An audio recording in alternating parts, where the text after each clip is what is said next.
It's Friday, October 31st. We have seen this before, so this is not entirely new. Premier Scott Moe urging Ottawa to pressure the Indian government after it dropped new tariffs on yellow peas. As we pull back from this time validation and scheduling piece, that means there's more resources on the Ames team to address other issues that may come up in the system more quickly. The Saskatchewan Health Authority says while it's stopping the use of the Ames computer system for employee scheduling, most of the system is functioning properly. We're fully anticipating once 8 o'clock hits that the streets will be desolate and everyone will be inside watching the Jays game. Holiday or history? Canadians faced with quite the dilemma tonight, whether to trick or treat or go over and watch the Jays game. Stay with us, Saskatchewan. Your morning starts right now.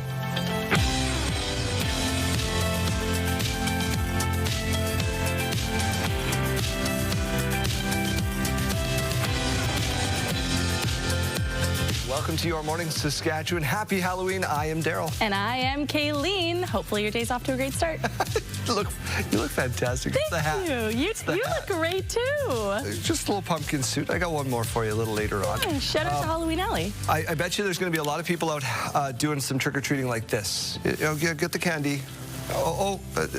Two-run shot. Yeah. Thankfully, we have one of those TVs that comes out, so if we're passing out candy, Tyler can kind of angle the TV and then just show pass it everybody on out. the way by. Be like, yeah, okay. Hey guys, here's the game. Yeah, any dads out there? Okay, here's the score. But we got great costumes, but we're gonna have to wear big parkas over them tonight. It was chilly last night. Yeah, it's gonna be cool this evening. Temperature's still into the positives, but feeling like we're in the negatives. Okay, well, let's get to some news. Hopefully it's not negative. The Jays have their first chance today to clinch the World Series. I'm really excited to hopefully see them take a big championship home. Dingers is what I'm thinking about. I think we're gonna win, frankly, and I never thought we'd be here, so I'm just pumped.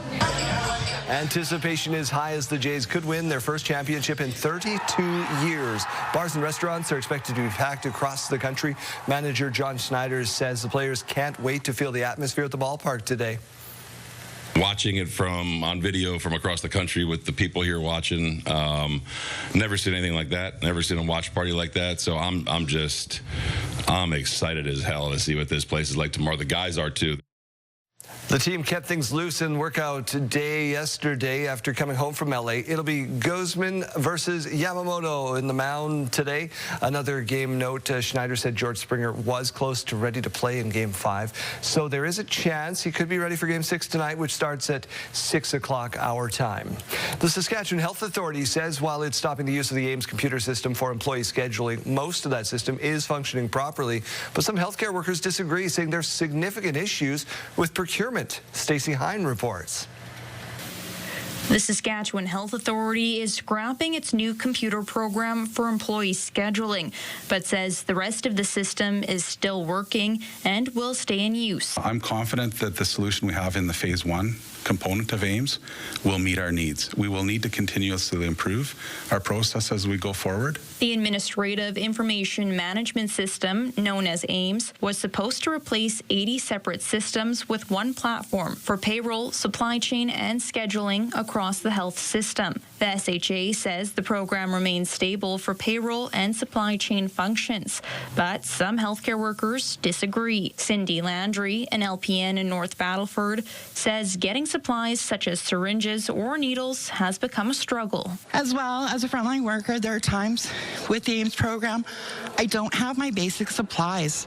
I don't have a catheter induction kit to give somebody, put a catheter in safely. The SEIU West president says the system lacks a backorder function. So when an item is out of stock, it disappears from the order list. So when they do get that in stock and my unit still needs that, or I still need that as a worker, it doesn't show up that I ever ordered it. The province says pulling back from the scheduling component will free up resources to fix other issues. As we've pulled back from this time validation and scheduling piece, that means there's more resources on the Ames team to address other issues that may come up in the system more quickly. The original cost of the project was expected to be $86 million. 3S Health, a partner in the Ames project, says the total cost of the system has now reached $272 million as of August. Stacey Hine, CTV News, Saskatoon. Prime Minister Mark Carney called his meeting with Chinese President Xi Jinping this morning a turning point. The two leaders met on the sidelines of the APEC summit in South Korea. The meeting lasted about 30 minutes. During that time, President Xi invited Prime Minister Mark Carney to visit China.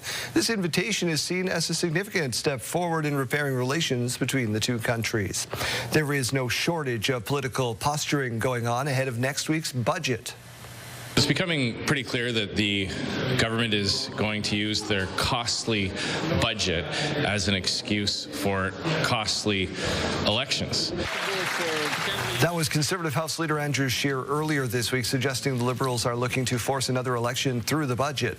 The Liberals have floated the idea that their budget may not pass, but Defence Minister David McGuinty has said he's confident it'll get through. I think that we will earn the respect and the support in the House. It's a question of negotiations. So far, none of the opposition parties have committed to supporting the budget, which will be tabled on Tuesday. The location of a new winter warm-up space is a source of plenty of debate in your city. Jeremy Dodge, good morning. Good morning, Daryl. Yeah, we're talking about City Council. They ultimately, yesterday, voted to buy this building on Avenue C. It's right next to the Salvation Army. And they have the building open, by the end of November, as a place for people to drop in and use the washroom. But business owners, councillors in the Salvation Army, and even city administration who chose the building were reluctant to approve the spot because of fears of concentrating services too closely. But with the nights getting colder, this was the best option in front of them. Definitely the location was a concern for us going in, and remains a concern and will be something that needs to be addressed. The city's paying $800,000 for the property funded by the federal government. Now, the Salvation Army says with all the efforts to help homeless people in Saskatoon, one key piece is missing. Major Gordon Taylor says all three shelters operating in Saskatoon are enhanced shelters, but there is a greater need for a basic shelter. Now, that is a shelter that would operate at night, be a place for someone to stay for one night. They can come back every night, but the shelter would stay closed during the day. An enhanced shelter has to provide 3 meals a day and requires the person to participate in case planning to get into a home. Taylor says many are not ready for that. It's a jump from rough sleeping to having to participate in an enhanced shelter expectation.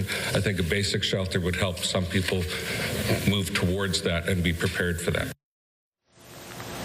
As the city explores building a centralized hub of social services, Taylor feels the city should include a basic shelter as part of the plan. Daryl, Moose Jaw Mountie has been charged following an altercation while he was on duty. Yeah, it's alleged one officer unlawfully entered a home during an interaction with residents.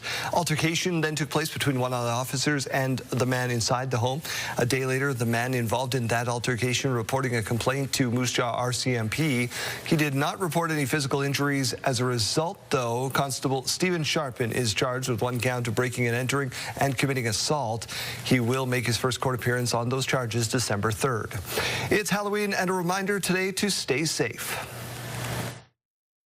Have your eyes wide open in terms of looking for little ghosts and goblins out there, and just be really mindful about pedestrians. They might not be using the crosswalks, and so, we don't want any sort of Halloween tragedy. Kids will be approaching lots of homes of people that they don't know, which is fine. It's encouraged for trick-or-treating, but we want kids to remember to never go inside of any homes, even if they're invited by the homeowner.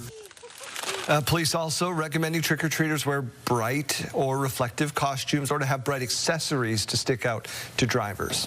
City of Yorkton is telling some ghost stories today. Downtown Yorkton is allegedly haunted. One pastry shop owner said he experienced strange noises and a weird sensation on multiple occasions.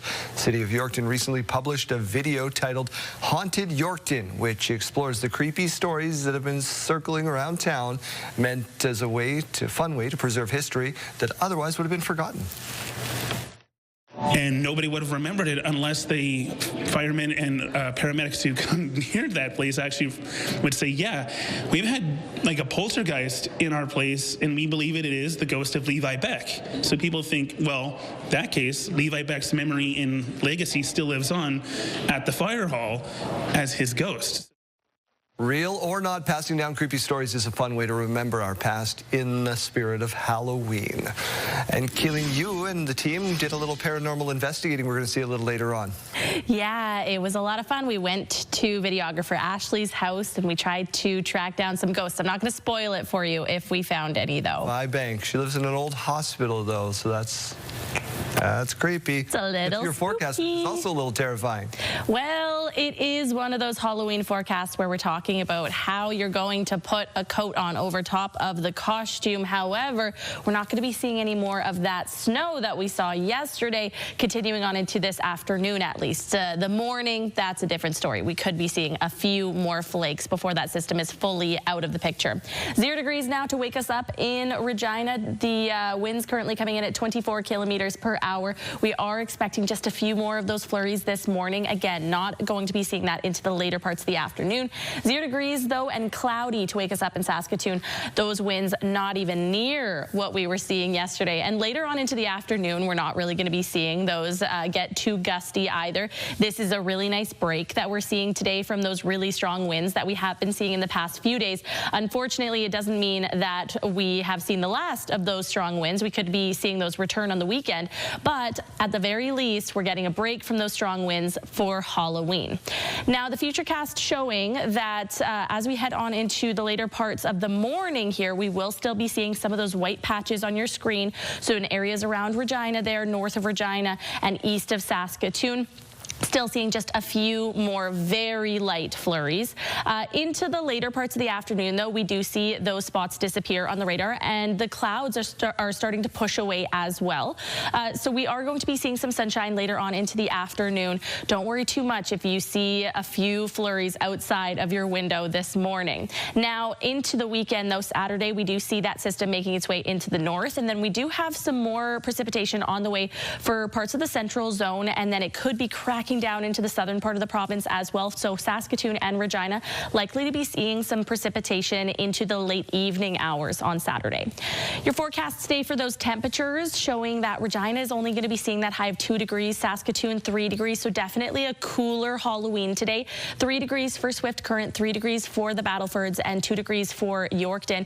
Your trick-or-treat forecast, though, showing that the temperatures are going to be going down into the evening. So this should be expected here. 1 degree by 6 p.m. if you're heading out trick-or-treating. Could feel like -2, though. 0 degrees by 7 p.m. and -1 by 8 p.m. In Saskatoon, 1 degree for 6 p.m. It's going to feel more like -3. 1 p.m. by or 1 degree by 7 p.m. feeling like -4. And then by 8 p.m. we're going to be seeing that temperature at 0 degrees, but it's going to be feeling more like -5.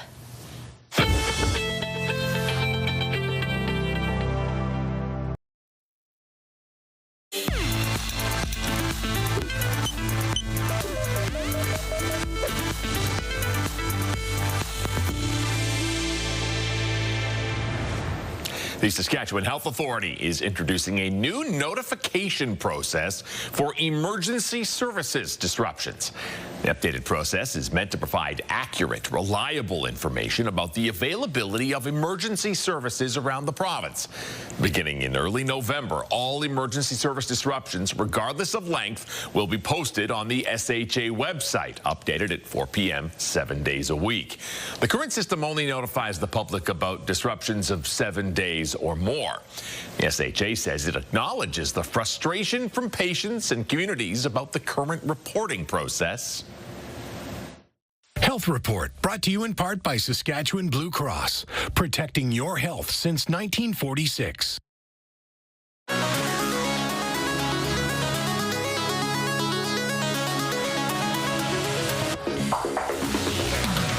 Well, in case you missed it, this weekend you'll have the opportunity to go back to the future. The classic Michael J. Fox film is being re-released in theaters. I'm from the future. I came here in a time machine that you invented. Right, Scott!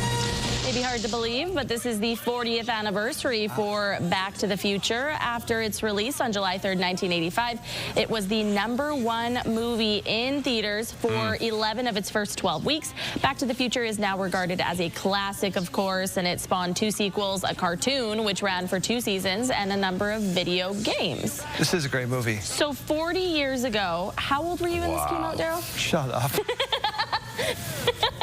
Why you gotta do that I was to me? 6. Why you gotta and do I that remember to me? my parents going and loving it and trying to tell me about it. And I eventually saw it, and it is probably the movie I have seen most out of all films. I it is just one of made my Sarah top watch it last 3 summer. for She'd sure. never seen any of them.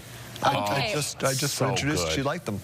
I'm gonna get a lot of hate for this. Okay. It's not one of my favorite movies, not even close. Well, that's not gonna get you. Probably all the the 80s and then the 50s, all that stuff just lost on the youth of today. My favorite movie though is Pretty Woman, so that is a throwback. Richard Gere. Yeah. Richard Gere. Question today. It's a double call out today. We want to see your costumes, which we are in, and we also want to see your pumpkins. I know a lot of you do a great job of carving your pumpkins, where you get your Dremel drills out and you do all your sort of thing. We already have one submission from Moose Jaw. Emily sent us this. Body Break with Hal Johnson and Joanne McLeod. Emily's kids are Hal Johnson. Nice. And Joanne McLeod. No way, that's incredible. So there is the bar. That's the bar. You got to meet or exceed the bar set by Emily. And how do you do it? Kayleen, tell us. All right, well, you text your name and your answer to 10400. Standard message rates may apply. Or you can scan that QR code on your screen. But the bar has just been set so high. I don't know how we're going to top it. All you got to do is dress exactly like Jeremy Dodge is dressed today. That'd be the costume of the day as we take a look out over the city of Regina. We're back in just a couple of minutes.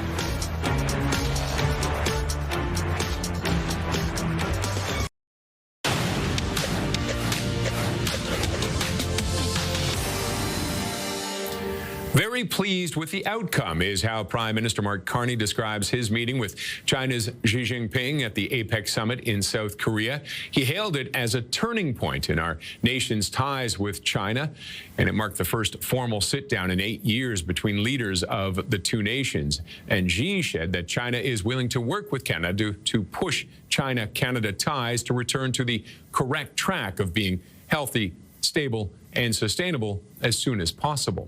Carney also saying his government will soon announce more than 20 investments in critical minerals projects with a total value of about 2 billion Canadian. The announcements will come today at the Group of 7 Energy Ministers meeting in Toronto. Carney said that during a speech at the APEC summit, and that was the CEO summit in South Korea on Friday. No other details were provided. The S&P 500 is set for a 6th month of gains after Amazon had some blowout results fueled a rebound in stocks following a brief pause in the global rally. Futures on the U.S. benchmark rose as Amazon jumped 13% in pre-market trading, a move set to add about $300 billion to its market value after reporting the fastest cloud unit growth in nearly 3 years. Apple also advanced on a revenue beat and upbeat holiday forecast. Those are your morning business headlines. For BNN Bloomberg, I'm Roger Peterson.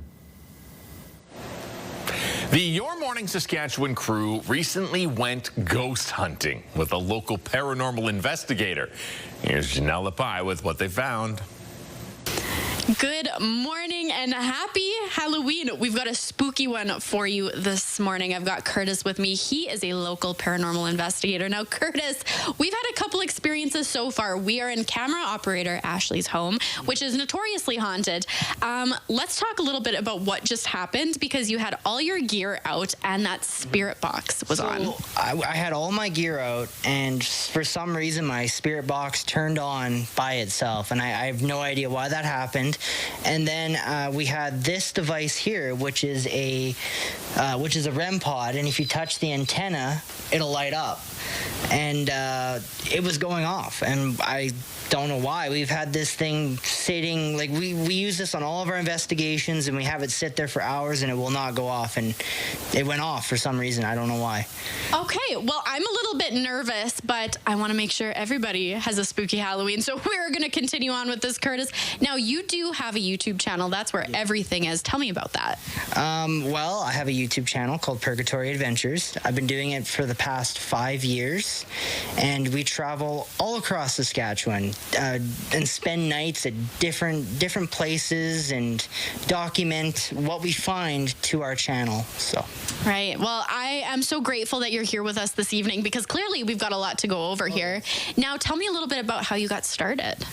Well, I got started. My uncle asked me to go and check out a location located just outside of Brandon at a place called Kirtlevane Homestead. He said that he's been out there before and had lots of activity, so he wanted to bring me along. I was 12, and it was my first ever investigation, and I had lots of things happen to me on that investigation that really opened my eyes to this and got me very interested and very excited about the paranormal. So. Yes. Well, there's lots of excitement going on here. Yes. I'm also excited. Me, as Stitch here today, very excited to get into this with you. You and I are going to be back shortly. We're going to get into this. I'm very excited. So make sure you're not getting too scared. Grab a drink, grab a snack. We have more to come very soon.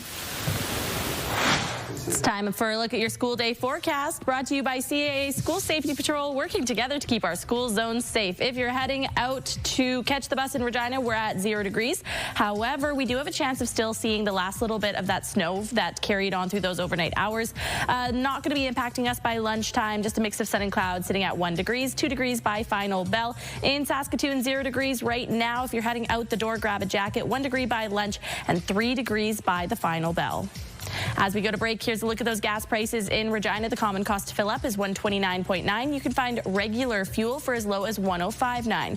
And in Saskatoon, the common cost to fill up is $131.9. You might find the lowest at $119.9 this morning. Taking a look at the farm markets now, the street price of canola at $576.92 per ton, and the futures price at $634.50 per ton. Amber durum wheat at $282.27 per ton this morning, and red spring wheat sitting at $240.51 per ton. And the Canadian dollar begins the day trading down at 71.49 cents U.S. After the break, India has introduced new tariffs on peas. The trade minister will be here. We'll find out our impact and reaction.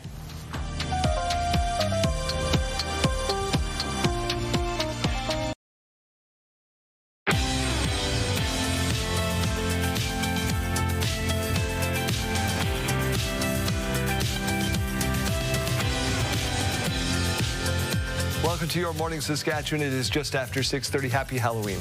Conservative leader Pierre Poilievre is telling young people they deserve a better future. Like all our young Conservatives are fighting for homes, jobs, and hope, and they refuse to sacrifice their future to the Liberal government. In a campaign-style event in Toronto, Poilievre blasted a message of, quote, jobs, homes, hope, while criticizing Prime Minister Mark Carney and his Liberal government. Poilievre says young people have sacrificed more than past generations because of Liberal policies. The speech was framed by the party as a counter to Prime Minister Carney's primetime pre-budget address last week, in which he spoke about the need for sacrifices. Students in Alberta are making their voices heard in support of teachers. We're not walking out because we don't care about school. We're walking out because we care too much. We care too much to stay silent. Emotions were high as thousands of students walked out of class across the province yesterday, hoping to send a message to the UCP government. This, of course, comes after teachers spent 3 weeks on strike before being forced back to work by the government. The move also triggered the Alberta Federation of Labour to declare a possibility of a potential general strike. The provincial government has introduced a bill to amend its liquor regulations in this province to allow tailgating at Rough Rider games.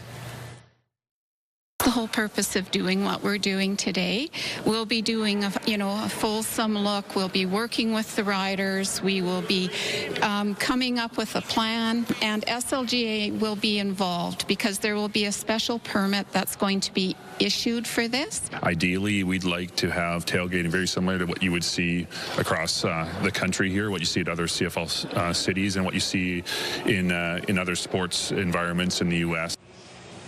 Details on how it will all come together still being worked out, but the team's CEO, Craig Reynolds, says tailgating has been limited to season ticket holders and keep them within the real district footprint. Saskatchewan is one of just 2 CFL markets which doesn't currently allow some form of tailgating at home games. Emerald Park residents have an answer to a future of a project application in their area. Wednesday night, a special RM Council meeting discussed the application to build 3 apartment buildings in the community, but hours before before the meeting, the company who brought forth the project withdrew their application. Edenwald Council says it has the infrastructure needed to explore new development ideas. The RM has followed the process from start to finish on it.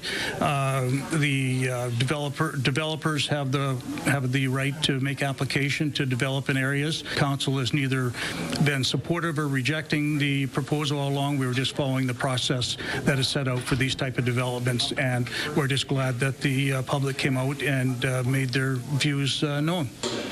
Pushback from residents towards the project includes school overcrowding, traffic and safety, as well as the erosion of community character. In an unprecedented move, King Charles III has stripped his younger brother Andrew of his royal duties, his home, and his title over links to Jeffrey Epstein. I am pretty astonished, I have to say. This is the strongest action against a member of the royal family. Prince Andrew will now be known as Andrew Mountbatten Windsor. Now, he also has been evicted from his royal residence, which is a 30-room mansion where he reportedly lived rent-free for the past 2 decades. His ex-wife, Sarah Ferguson, also has to move out. The royals have been facing growing public pressure over Andrew's ties to sex offender Jeffrey Epstein and Ghislaine Maxwell. Andrew's daughters, Princess Beatrice and Princess Eugene, will keep their titles. There is an urgent need for food, fuel, and supplies in countries hit by Hurricane Melissa.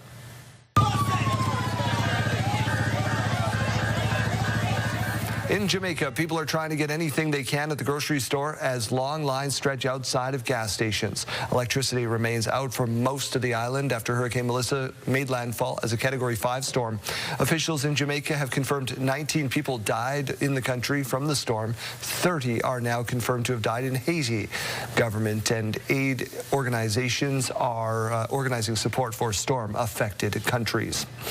Deer species in this province are more active in the fall months during their reproductive season, leading to a higher risk of wildlife-related vehicle collisions. It's not just the reproductive season that makes collisions more likely. Deer species also the most active at dusk and dawn. As the days get shorter, don't email me, Al. I know technically it's only 24 hours in the day still. There are more wildlife activities happening in the evening. The Saskatchewan Wildlife Federation is encouraging drivers to take extra precautions on the road. Travel earlier in the day when you have some more light. The other option would be if you have to travel at that time, slow down, use your headlights, make sure you're looking along the roadways. If you do see an animal cross, deer, for example, chances are there's going to be others that will follow. There were more than 9,000 wildlife-related collisions in this province in 2024. Friendly reminder, daylight savings time ends on Sunday everywhere else. That means the clocks go back an hour at 2 a.m. in most of the country. It's an extra hour of sleep, which could work out for a lot of people going forward. Of course, the Jays game is going to make a few people in other provinces a little tired. What it means for us is our shows will be on a little earlier or a little later in the evening. Let's get over to the Weather Center and talk about that Halloween forecast. You look great. Thank you. I feel good, too. It's the hat. I'm feeling pine and dandy. Pine and dandy. But, You. Okay, all right, anyway. Let's get on over to our Halloween forecast here because we have a spooky black cat that's ready to tell us what we're in for. This afternoon, a high of 2 degrees in Regina, and by the evening, -1. Saskatoon, 3 degrees, and by the evening, 0 degrees. Some good news, though, with those cooler temperatures. We are seeing those winds go down compared to what we've been seeing in the past couple of days. Enjoy this nice break with the winds a little less strong because they are going to be going back up on our weekend.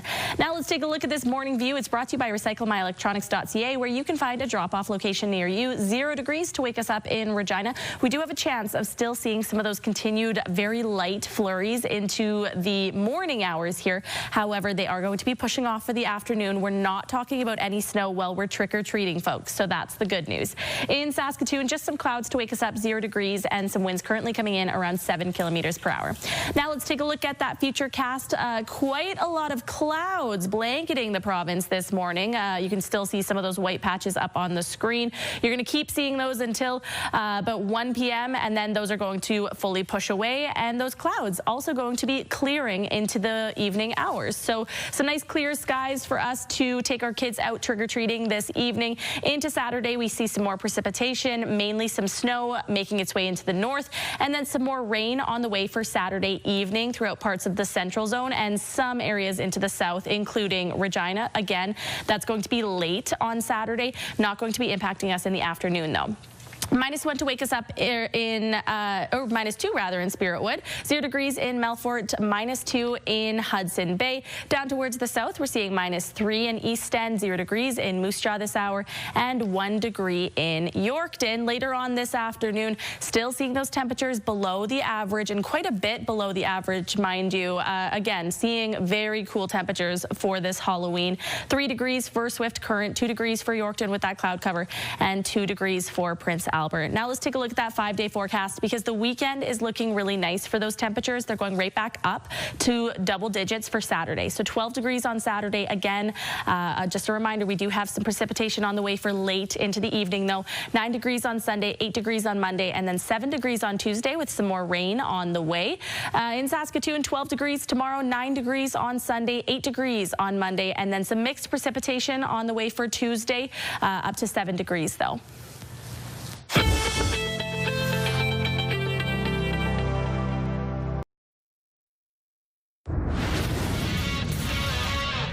Hey there, Lindsay Hamilton inside the Sports Center newsroom with your must-see moment from Thursday. We are taking a trip to Winnipeg for this one. It is the Jets and Blackhawks. Connor Bedard down low to Andre Burakovsky, goes between the legs, roofs it on Connor Hellebuck.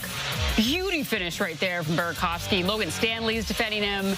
Still pulls off the trickery. Went through both his legs and Stanley's, and that right there, your must-see moment. Meanwhile, tonight on TSN, we've got Tangerine Raptors basketball for you. It is the Raps and Cavaliers, and it all begins at 7 p.m. Eastern across the network. That's all for now from the Sports Center newsroom. Have a fantastic Friday.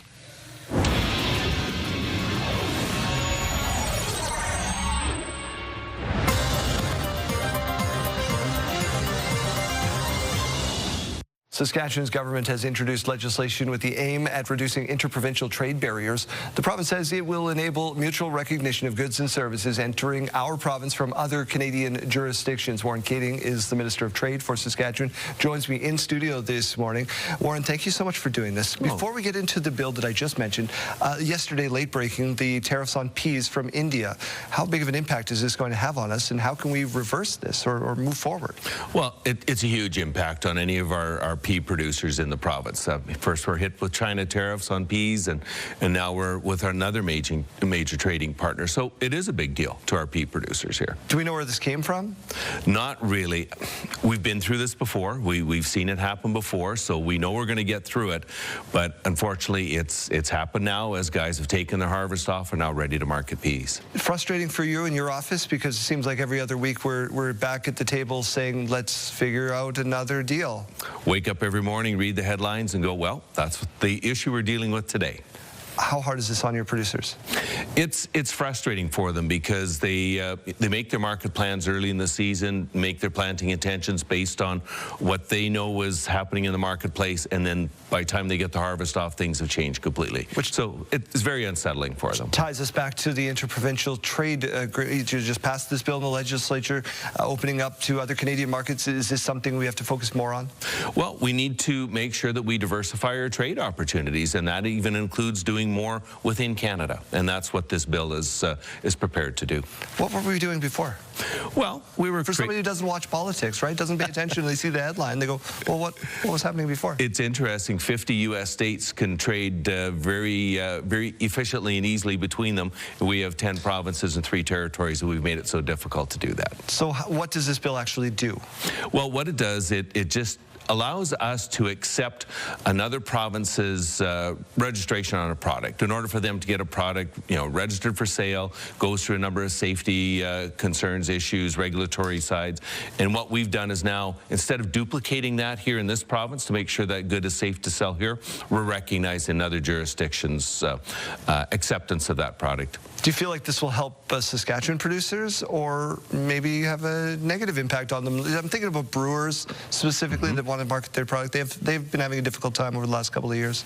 Well, interesting you say that. Part of the agreement is to accept direct-to-consumer alcohol sales, and that's to facilitate trade between, say, a microbrewery or a micro-distillery and allow them to sell direct to a customer either in the province or outside the province. So that is one aspect of this bill. Bit of a game changer. It is.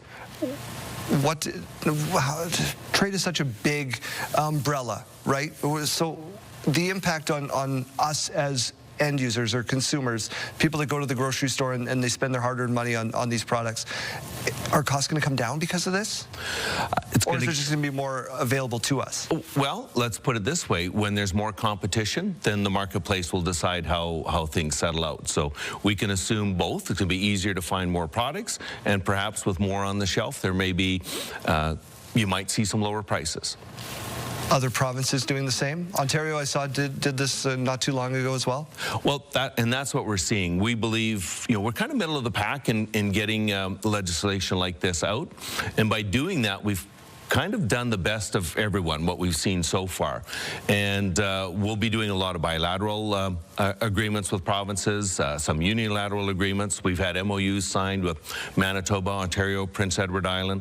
So I can see more and expect more provinces to probably look at our legislation and copy it. Well, I guess for the rest of the day, you're trading candies and tricks and treats. So thank you so much for spending some time with us today. Good. Thanks so much, Cheryl. Warren Keating is the Minister of Trade. All right, let's head out on the go again with Janelle Lepie. She's braving a haunted house in Regina. Janelle, good morning. Hi, Jeremy. Good morning. As you can see around me, we've got a really great one for you here this morning. I'm with Karen Morley, and of course, our little friend Blue here, who's joining us as well. Now, Karen, you have designed this with your husband. What inspires you guys to go all out like this? My husband's an engineer, so he just gets a thrill out of building stuff. So he's built most of this stuff that you're seeing here. It's beautiful and so well thought out. Now, this year, rather, is Jurassic Park themed. What inspired that? The movies, of course. And Blue here, of course. We adopted Blue, and we just had to do a thing around him. Of course. Well, he is adorable. I love him. I'm in a big dinosaur phase right now, so this is right up my alley. Now, tell us a little bit about what is to come inside. What can people look forward to this Halloween? So we do what we call a scare skit. So we have a fake inside room built where the kids come in and they go through a whole skit, and there's a bunch of scares, and I won't tell you about what they are. And we have full-size candy bars too. Amazing. Okay, and you guys have been doing this for 11 years, but this is a generational tradition almost. It really is. My dad used to do this when I was a kid, and after we lost him, my husband decided that he was going to uphold the tradition and build on it. Amazing. Well, so much thought and effort has gone into this. Where are you guys located? How can people find you tonight? McCourt Bay in Varsity Park. We open at 5, and we're here until about 9:30. All the adults start coming in at 9 just to take videos and stuff. Fantastic, Karen. Thank you so much. We'll be back soon. Hopefully I survive. Camera operator Ashley did warn me that dinosaurs do like to eat cows. So I don't know. Blue's looking a little hungry. I'll hopefully be back soon. I think that was a scene in the first movie. You're right, Janelle. Be careful. We'll see you in just a little while.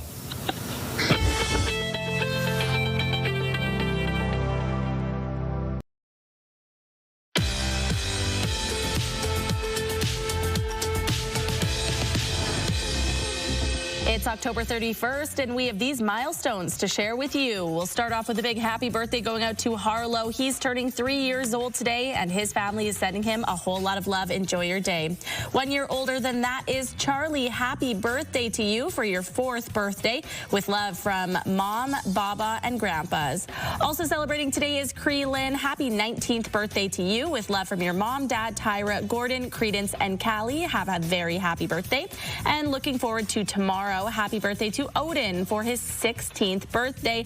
Have a great sweet 16. This shout out coming from your dad, grandma, grandpa, Auntie Kelsey Rue. Have a great day. If you have anything that you would like to celebrate coming up, send us an email to yourmorningsaskatchewan@ctv.ca. You can also scan that QR code on your screen, but make sure you send those in 1 day in advance. All right, I've waited. Okay, so you're Post Malone. Is that but Post Office Malone? There it is. Post Office Malone. You said there's a pun. Had to go as a pun because I'm a giant nerd like that. How did I get the face tattoos on? I had some help. Post Malone song. There we go. We want to see your costumes here today, too. You can jump a picture up on our Facebook page. I also want to hear who's going to have, like, the most awkward workday because of their costume. You can text in 54321 because, like, it seems like a great idea to dress up, and then you're like, oh, I have important meetings, and now I'm a giant inflatable T-Rex, and it's really hard to take me serious. We have numerous clients coming in after the show here today that we're doing voicing with, putting together little marketing campaigns, and they're going to be looking at me and be like, does it say always tired under your eyes? And is that a skull tattooed on your neck? Sure is. Sure is. I don't know if Director Corey will do it for us, but if you look at our control room right now, our producer Nathan is dressed as our switcher Bruce. He came dressed as another staff worker. There they are. Bruce. See, it's the shirt, the mustache. So we're getting in on the fun too, Chase. Thanks for this. That's just that's the same person in a mirror. I don't know what you're talking about. Exactly. That's just it.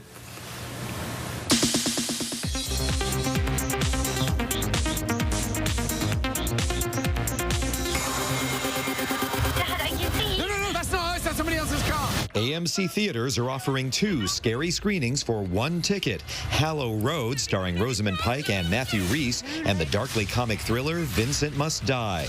More info at HalloweenDoubleFeature.com. I've been drinking beer for 40 years, and I never wished once that it tasted more like fruit. King of the Hill has at least a few more years in it. Hulu has renewed the adult animated series for its 16th and 17th seasons. Season 14 debuted in August, and Season 15 is due out next year. In Hollywood, by way of Arlen, Texas, I'm David Daniel. Dance with clear. It's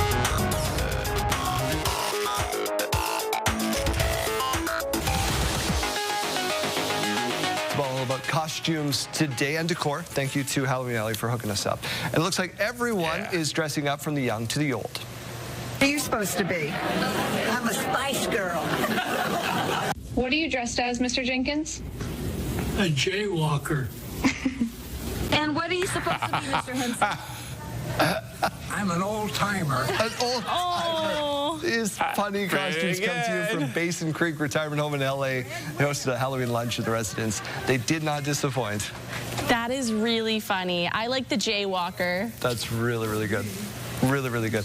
JD, what do you got for us? All right, well, if we go from old and punny to cute kid costumes.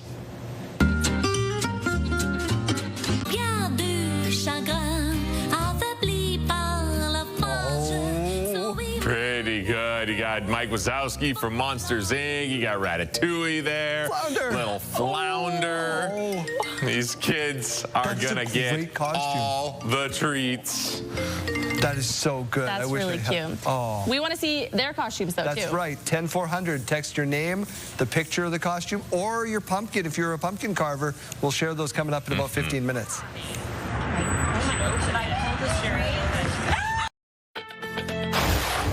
Happy Halloween, everyone. We have seen this before, so this is not entirely new.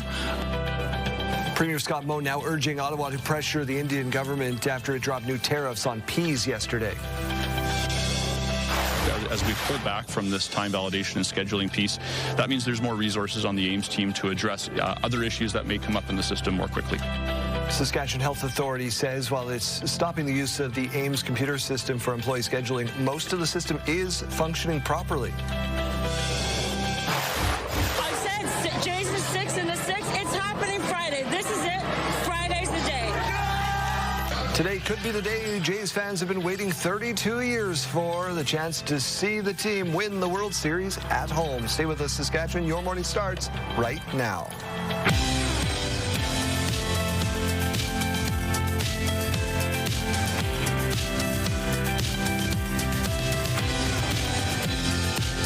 Welcome to Your Morning Saskatchewan. I'm Daryl. And I'm Kayleen. Good morning. Happy Halloween. How's your day? Is it pretty good, or is it like 6-7? That's the word of the year this year. Word of the year. Yeah. 6-7. So Isn't that crazy? I got a great question of the day for Monday. I still don't know what it means. It doesn't mean anything. Just no meaning word. But you ought to do this with it, apparently. All right. I don't know. Anyways, Monday, I think we should ask, what was the catchphrase when you were in high school? Oh. right? Okay, I think Throw there was it back a few. They're like, what's up? Yeah. Right? Or that's what she said. Yeah. Okay. I have a few answers swirling through my head, but I'll save it for Monday. Right now, we're looking for your carved pumpkins or your costumes. I know you snapped a few pictures, so send those to us. Your Morning Saskatchewan at ctv.ca. Let's get to your news. Premier Scott Moe is urging Ottawa to pressure the Indian government after it dropped new tariffs on yellow peas yesterday, saying the move threatens a key market for Saskatchewan producers. In a letter to the Federal Minister of Agriculture and the Minister of International Trade, Moe calling India's tariff announcement very concerning. He expressed the need for Saskatchewan producers and exporters to have a certainty as the province still deals with Chinese tariffs on canola products.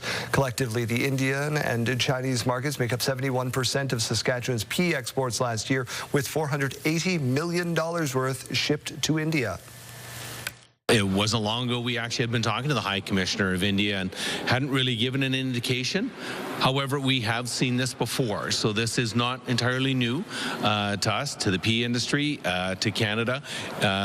You know, there's a number of issues at play with the Indian government there, so unfortunately we have dealt with this before. Members of the Ministry of Trade and Export Development will be in India next week. The tariffs come as harvest in the province is nearing completion. 99% of the crop is in the bin. The province says yields and quality are above average this year, but more rain and snow is needed to restore soil moisture before the spring. We had Warren Keating on the show just a minute ago. He will be available on our website, CTV News Regina or ctvnewssaskatoon.ca. The Saskatchewan Health Authority says while it's stopping the use of the AIMS computer program for employee scheduling, the system is still proving effective in other areas. The Administrative Information Management System, that's what AIMS stands for, was designed to replace about 80 old programs with one platform for supply chain, payroll, and scheduling across the healthcare system. But the SHA announced yesterday it's switching back to its old computer system after problems ongoing with AIMS. It says despite the setback, many features of the system still remain stable, but some healthcare workers, they disagree. When something is not in stock and my unit orders it and the supply chain doesn't have it, there is no, it disappears off the system. So when they do get that in stock and my unit still needs that, or I still need that as a worker, it doesn't show up that I ever ordered it. As we've pulled back from this time validation and scheduling piece, that means there's more resources on the AIMS team to address other issues that may come up in the system more quickly. As of August, the total cost of that system has reached $272 million. Prime Minister Mark Carney meeting today with Chinese President Xi Jinping, a meeting that the Prime Minister says was long overdue. It has been 8 years since the Canadian Prime Minister has met with the President of China. We now have a turning point in the relationship, a turning point that creates opportunities for Canadian families, for Canadian businesses, and Canadian workers, and also creates a path to address current issues. There are no details about what the nearly 40-minute-long meeting yielded in terms of Canada's trade relationship with the world's second-largest economy, but it does signal a dramatic change in the relationship between Canada and China. The location of a new warm-up building, it's the source of plenty of debate at City Council chambers in Saskatoon. That's where Jeremy Dodge is this morning. Jeremy, good morning.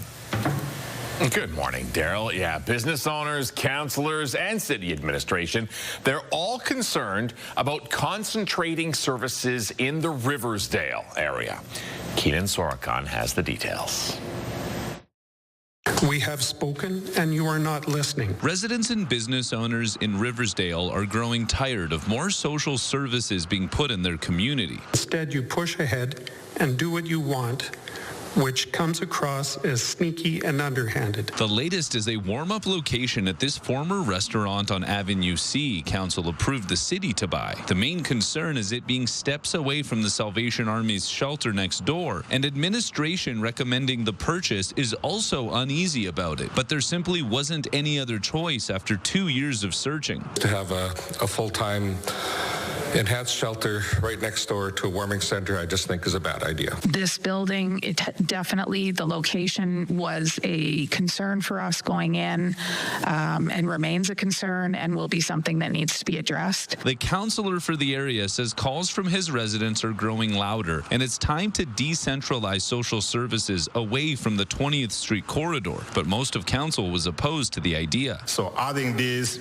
location on Avenue C is just something that I'm very much concerned. I think we need to put the services people need in an area where they are and where there's dense populations of people who use those. Ward 3 councillor Robert Pierce says this needs to be looked at as a city issue and not a west side only problem. We do know there's homeless on the east side of the city. We know they don't want to cross the river. And yet, what are we doing for them? Federal funding is being used to buy the building for over $800,000 with plans to be open by the end of November. The province will then choose who will operate the 24/7 warm-up center. Keenan Sorakhan, CTV News, Saskatoon.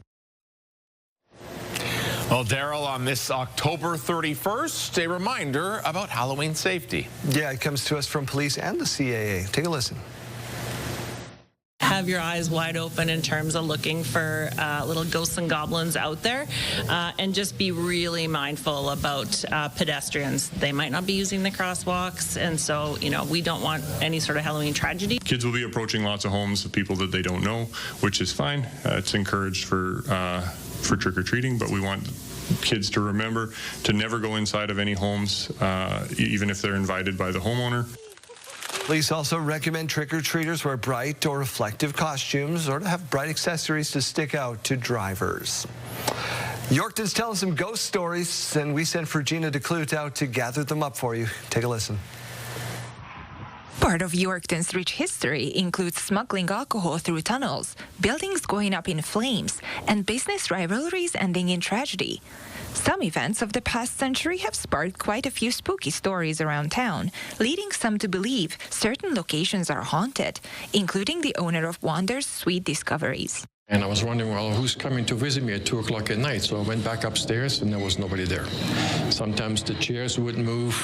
Sometimes I would hear water running and I come up, there was no water running. So the pastry shop owner says he's not aware of any tragic events that took place in the building on 2nd Avenue. But it was a good ghost. Like he was kind of playing jokes, but he wasn't mean or anything like that. He wouldn't throw anything over, but he would just make a noise.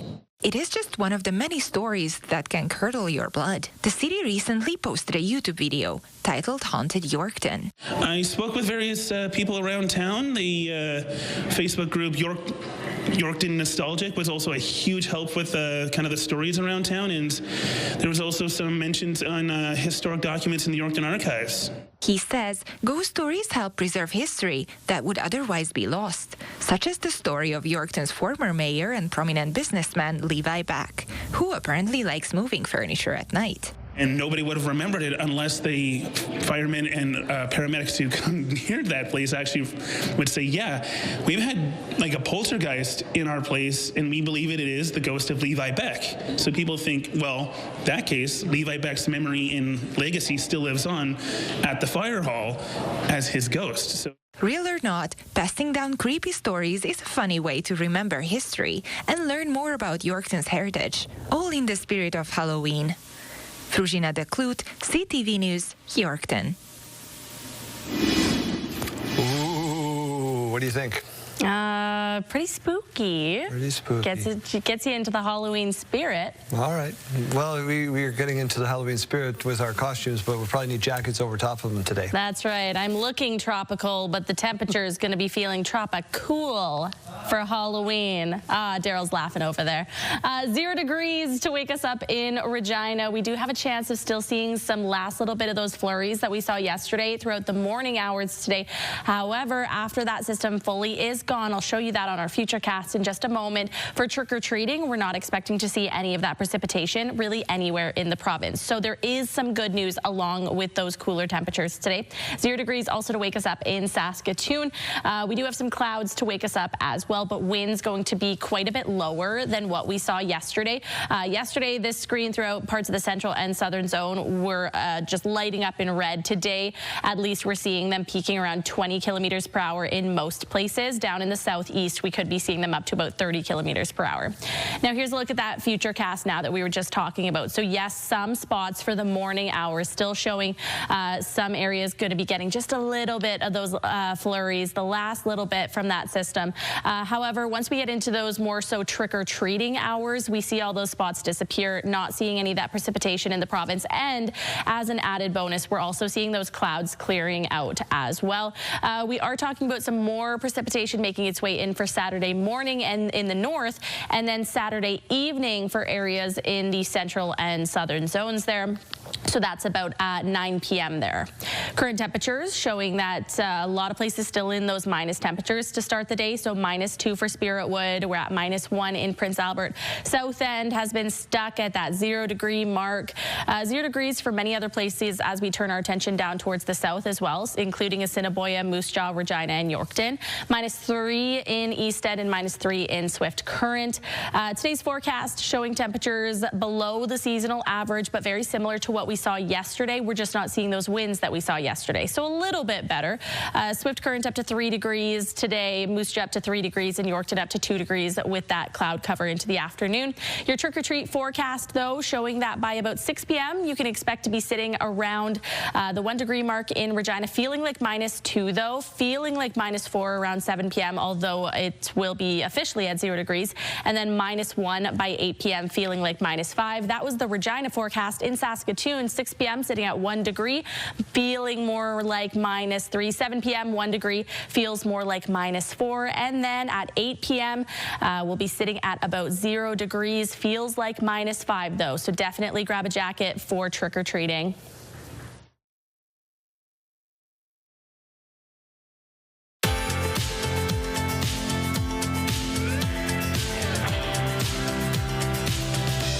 Taking a look at your rural forecast for Halloween, and temperatures are looking cool. 2 degrees for Wynyard this afternoon, 4 degrees in Outlook, a little bit more sunshine there. The clouds are going to be reducing into the evening hours. Assiniboia up to about 2 degrees, 2 degrees in Pilot Butte as well, and 2 degrees expected for Broadview and Carlisle with that cloud cover. Now let's take a look at Paradise Hill, where internet plans up to 1 gig are available from SaskTel. The high today going to be about 3 degrees, a nice mix of sun and clouds into the afternoon, and northwest winds coming in between 25 and 35 kilometers per hour.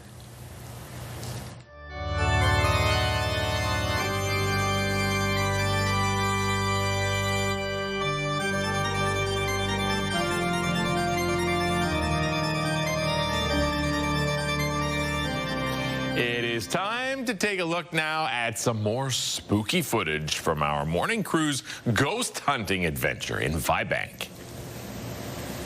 Okay, well, we are coming back to you from camera operator Ashley's house. I've got Curtis with me and a little kitty friend as well. So we are a full crowd over here. Now, Curtis, we have some of your gear in front of us. Yeah. Walk us through it. All right, so this right here is a REM pod. What it does is it puts out a electromagnetic field around the antenna. If anything breaks it, it'll actually light up. So if a spirit comes in with their energy and puts it around the antenna, it'll break the field and it'll set it off.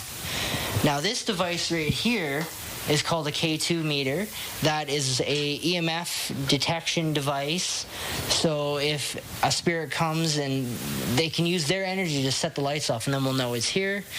These are motion cat balls. These are set off by motion, by moving them. This is another EMF meter, basically the same thing as the K2. And then this here is my favorite piece of equipment. It's called the Spirit Box. What it does is it rapidly scans through radio frequencies, and spirits are said to be able to talk through the white noise, and we've caught full sentences on that, and it should be impossible for that to happen. So, and then this is a EVP recorder.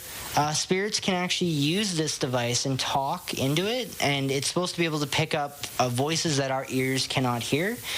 You can actually even use your cell phone to catch EVPs. And then this is one that we use. It's a motion detection device. You set it up on a stairway, and if any motion is detected, it'll set these LED lights off. So. Ooh, Okay, I'm scared. We're going to send you back over to the studio for the moment so I can find some zen. We're going to be back soon. Curtis, thank you so much. Don't worry, we'll be back. The entertainment is yet to come, so stay tuned. All right, Janelle, good luck. One very creative Dallas resident has been in the Halloween spirit for months. Yard decoration is what you might call over the top, but nothing you're about to see is real. Just months of planning and engineering made the ridiculous look real. Noelle Walker has more. In neighborhoods everywhere, yards are decorated in anticipation of Halloween. But one front yard in Oak Cliff makes people stop in their tracks. This popped in my head while I was sleeping. Oh, so he's got a pump in his heart? Stephen Novak spent 6 months engineering robots for his zombie crash scene. That red stuff is theatrical blood, not real. And the green goo? Toxic waste. That's fake, too. If you think this is from the mind of someone who loves Halloween, think again. Oh, I don't like Halloween at all. But it gives me an excuse to do a bunch of cool stuff outside. Because I'm an artist, so I can do weird stuff, and it just blends in with Halloween, even though I don't care about Halloween at all. Because there's no spiders, there are no witches. This has nothing to do with Halloween, although it is zombies, so I guess it loosely fits. But I just like doing fun stuff that looks cool. Once it starts making me laugh, that's when I know I'm onto something. I go, look. So I know that's when I'm onto something, when I start laughing. If I do something that's really, really gory or like spooky and it's just scary, like that's not funny to me anymore. It needs to be like a cartoon. He's getting ready for what will likely be a busy weekend.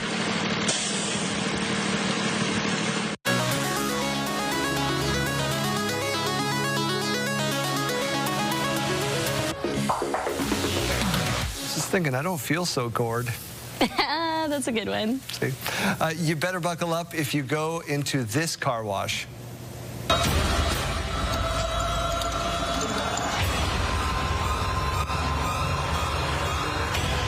wash in Barrie, Ontario has turned into a tunnel of terror for Halloween. You can roll through the wash of flashing lights, creepy characters, and a few jump scares. At least you do actually get a clean car at the end of it as well. Hey. But if you need some detailing, I don't know if I like the crew that's going to do it. Yeah. Right? Seem free hugs. Unkind. No, thank you. You know what we need to do? We need to get Bailey on camera here, in front of a camera. Bailey, come over here. Yeah, come on over. Come on over here. Come on over here. Bailey got up at 2. Jeremy, you got to see this. Right over here, Bailey. You have a playback monitor. Oh boy. Bailey got up at 2. She doesn't want to be on camera, so she's going to be mad at us. But look how great this is. Look at how amazing, and the makeup to go with it. Right? So this is her costume. Whoa. We've done a call out to you for a question of the day to show us your costumes and your pumpkins. And Keelan's compiled a bunch of those. All you got to do is text 10400 to do it. Thank you, Bailey. Please don't be mad at me. Amazing. We're going to go into a commercial break, and Bailey's going to say, why did you do that? Why'd you have to do that to us? It's her birthday, that's why. I started off with a picture of our crew here this morning. Lots of smiles. You got to love that producer Nathan on the left, dressed up as Bruce, Switcher Bruce, and they even posed the same. Yeah. Love that photo. We also have this answer that came in through email saying we 4 girls went as Snapchat filters, also sharing those pumpkins that hubby and I did last night. Happy Halloween, keeping the magic alive. And I love that as well. As somebody who recently became a mother, I'm trying hard to keep the magic of all of the holidays alive, right? Try to recreate what we had when we were young. We also had this answer coming in from our pumpkin patch to yours. Oh. Have a safe and happy Halloween. How cute Tater is this? Oh, pick one. I like tractor. Yep. All right, so we want to hear from you, though. We want to see costumes and we want to see pumpkins. So text your name and your answer to 10400. Standard message rates may apply. You can also scan that QR code on the screen right now. We're going to be sharing some more pictures, hopefully in about 1 hour.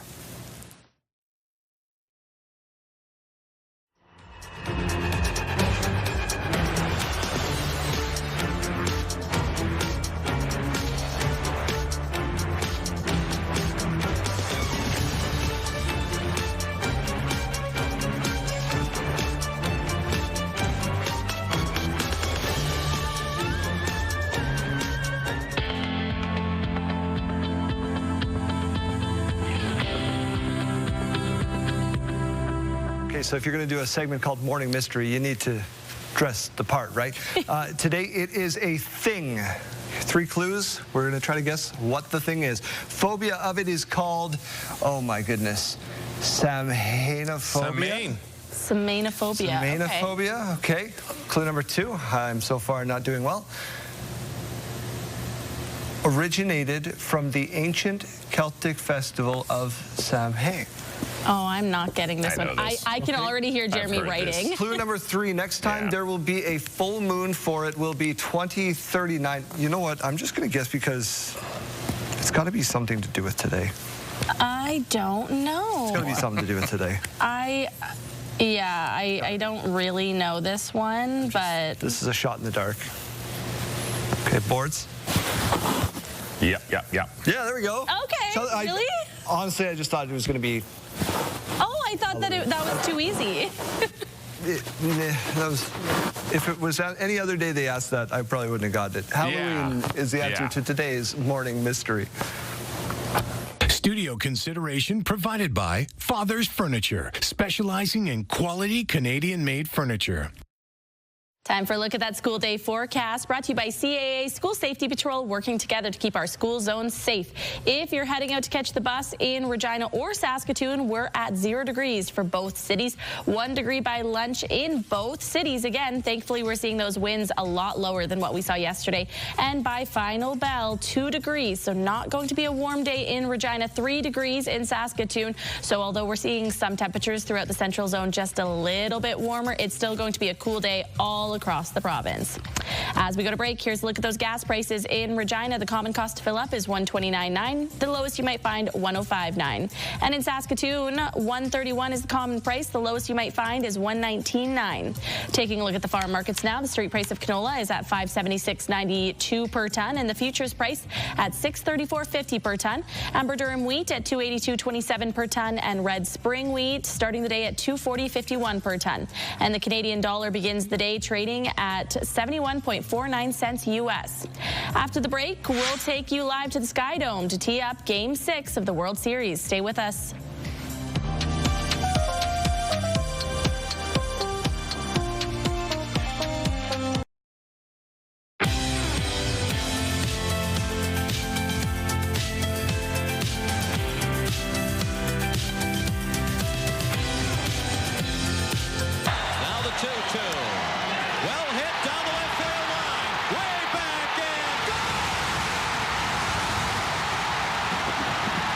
It has been 32 years since the Toronto Blue Jays last claimed the World Series with that now iconic home run. Touch 'em all, Joe.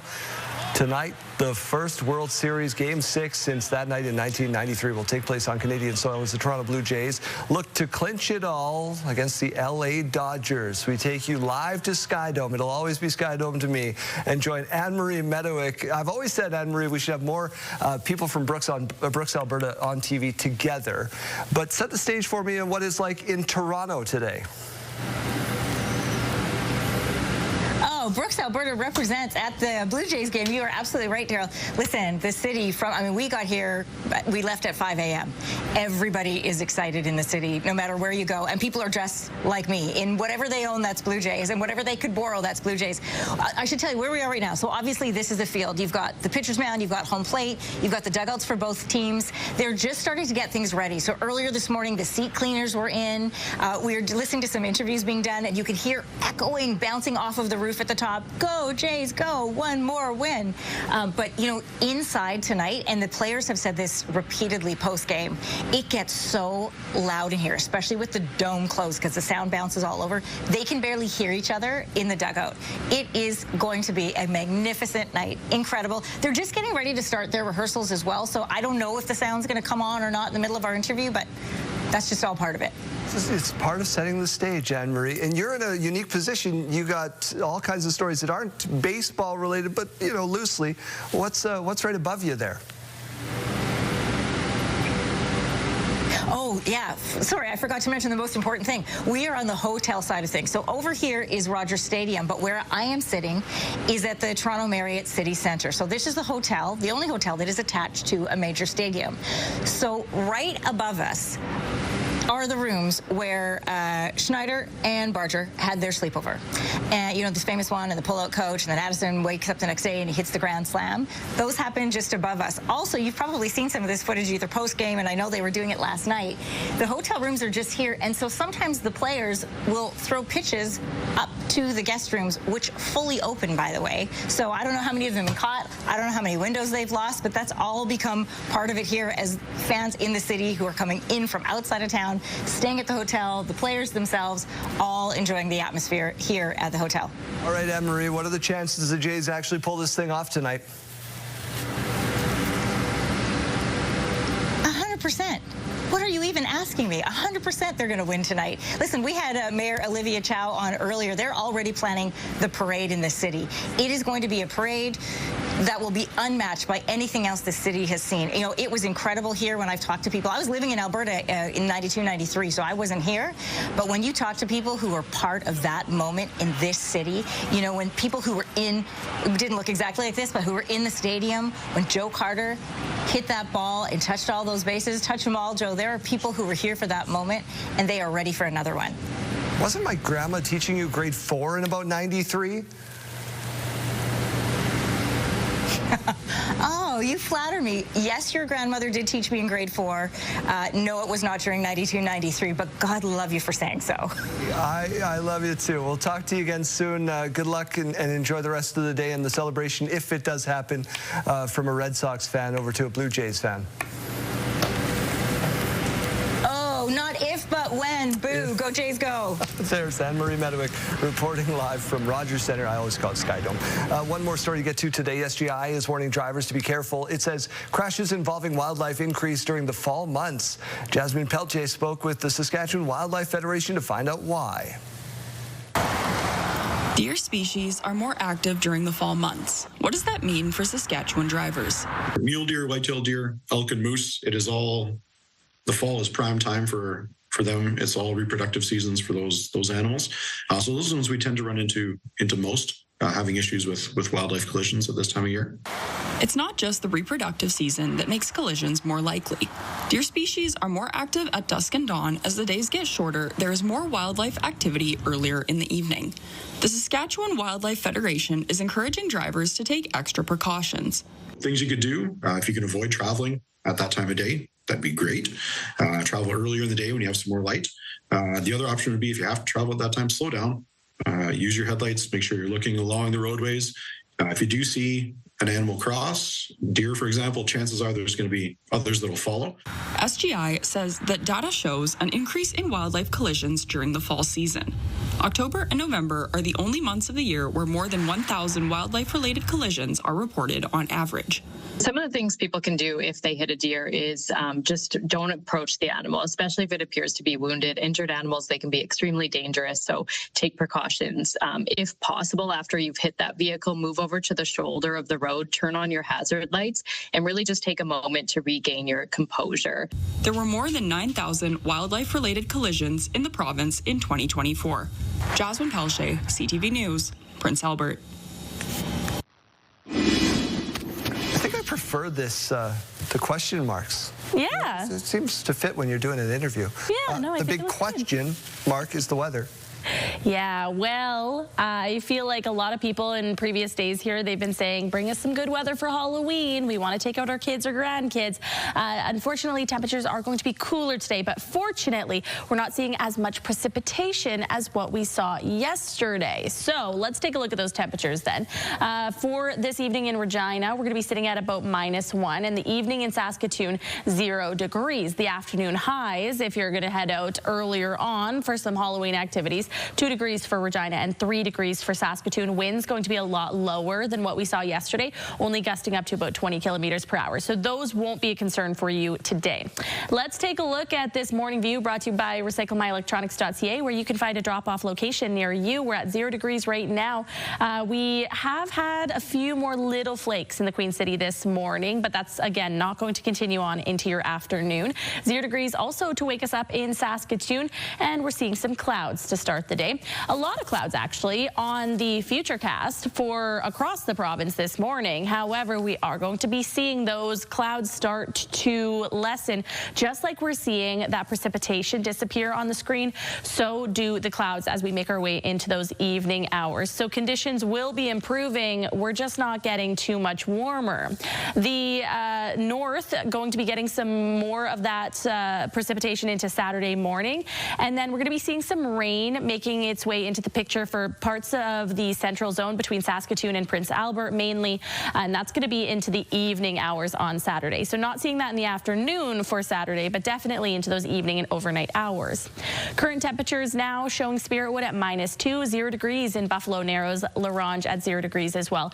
-2 still in Hudson Bay to wake us up. -3 in Swift Current, cool through the Battlefords this morning. -7 and Kindersley at -8. The temperatures later on this afternoon below that seasonal average, so only expecting 4 degrees for Swift Current, 2 degrees for Yorkton, and 2 degrees for Prince Albert. The weekend, though, looking a little bit warmer. Again, keeping in mind that we do have some snow and rain on the way for later into the evening hours, but 12 degrees at least in the afternoon with that mix of sun and cloud, 9 degrees on Sunday, and that's for Regina. Saskatoon, again, some of that precipitation on the way for the evening on Saturday, but 12 degrees in the afternoon, 9 degrees on Sunday with that mix of sun and cloud, and not going to be seeing too much more in terms of that precipitation until Tuesday.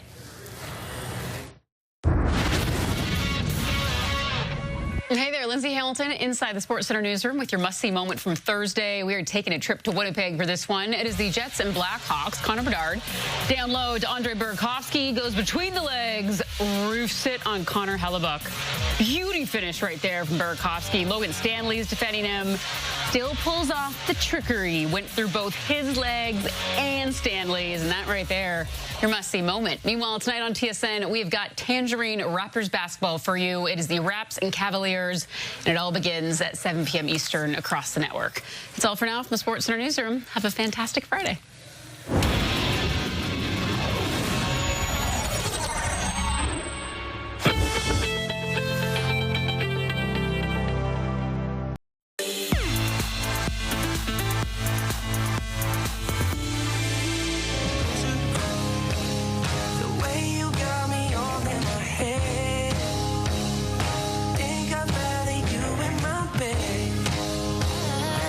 But I keep coming back like a revolving door. Said I want you less, but I just want you more. So I keep coming back. We dreaming hard, we came so far now. I believe we're going up,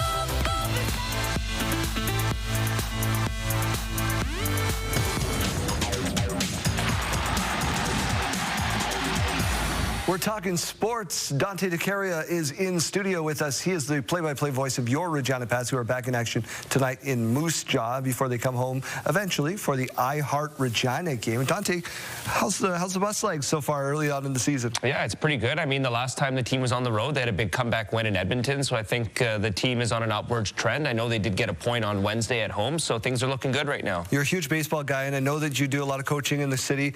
How are you going to call this game? Are you going to have a monitor on the side? Or are you going to PR it and not watch, or what are you going to do here? Yeah, I'm a little upset that the Blue Jays will be in action tonight. I've been a diehard Jays fan since I was a little kid. You know, had the chance to work for the organization before, so yeah, I don't think I'll be able to watch it off to the side. Yeah. But I'll definitely have the game on the score live on my phone. So fair enough. We'll see how that goes. Fair enough. Tee up tonight's game for us. Yeah, thanks. This is the first of 8 meetings between the Regina Pats and the Moose Jaw Warriors. And Moose Jaw's playing well this season. They're 7-6-1. You know, Regina, has points in each of the last 2 games. They've won 3 of the last 5. They're 3-1-1 during that stretch. So Regina's playing well. Moose Jaw's been playing well recently.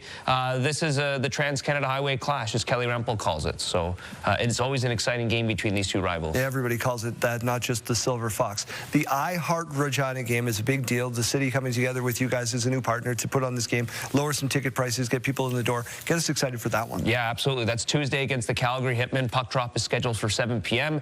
and tickets are 60% off. So you can get them all in at $17. So it's a great opportunity for everybody in the community to come together. There'll be some other stuff around the game as well on Tuesday. So yeah, I mean, to come to the game for more than half the price, I mean, you can't go wrong with that. Blue runs deep for a lot of people in this community, but there are some people that are watching this right now that have never been to a Pats game. Sell them on this coming to this game on a Tuesday night. Yeah, awesome. Thanks for asking that. To me, I think the team is playing really well. So on the ice, I think the team is really exciting. You look at that game against the Brandon Wheat Kings, back and forth, game goes to overtime. So on the ice, you're getting a good product. Off the ice, I think we do an amazing job with our fan and game day experience.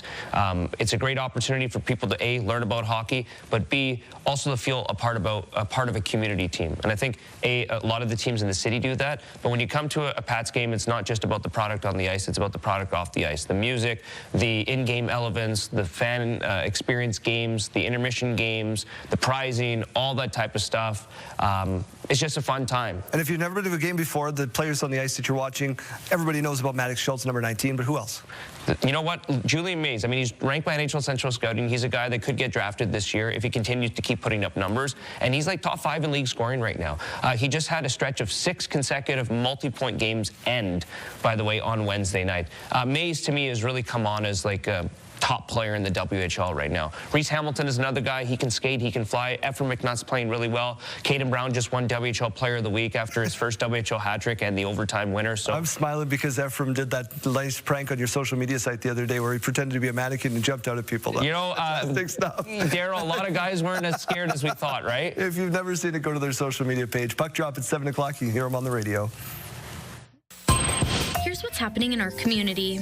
The Makers Market and Trade Show is on Saturday, November 1st at 10 a.m. It's being held at the Westminster United Church on the 3000 block of 13th Avenue. And for more information, you can call 306-539-7718. The Mistletoe Artist Spotlight is on Saturday, November 1st at 10 a.m. It's being held on the 200 block of Athabasca Street in Moose Jaw, and there is a free raffle entry every hour. The Glenavon Fall Supper is on Sunday, November 2nd at 4:30 p.m. It's being held at the Glenavon Hall, and adults cost $20 to get in, and 12 and under are $10. If you'd like your event shown here, you can email us at reginacommunity@bellmedia.ca with at least 2 weeks' notice.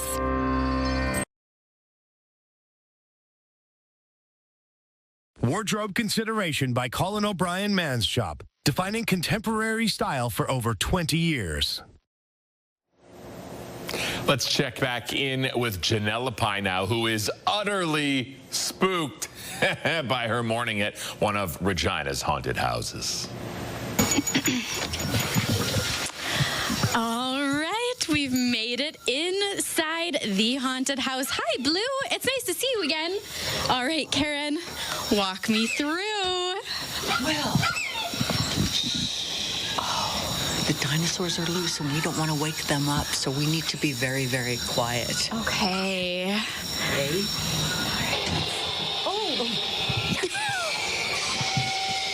Wake up the dinosaurs. Oh my goodness. There's spiders on the loose. Ugh.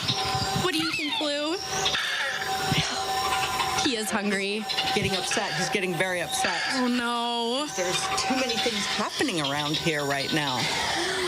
Oh no. We're really gonna wake. Oh. We don't want to wake. Oh no. I'm nervous. Your noise. You're gonna arouse them. You're gonna arouse the dinosaurs that are in there. Okay. They've been trapped. We broke through the jungle. Oh no. Oh. Doors are moving. Doors are moving. Oh no.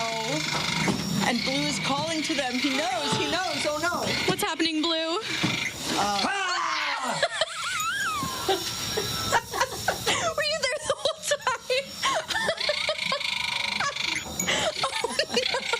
Okay, so that was really scary.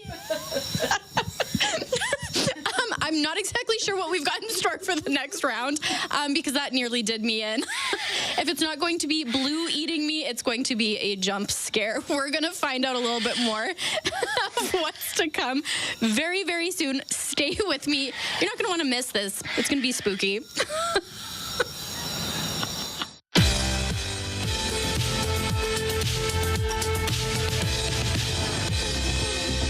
It's October 31st, and we have these milestones to share with you. We'll start off with a big happy birthday going out to Harlow. He's turning 3 years old today, and his family is sending him a whole lot of love. Enjoy your day. 1 year older than that is Charlie. Happy birthday to you for your 4th birthday. With love from Mom, Baba, and Grandpas. Also celebrating today is Cree Lynn. Happy 19th birthday to you. With love from your mom, dad, Tyra, Gordon, Credence, and Callie. Have a very happy birthday.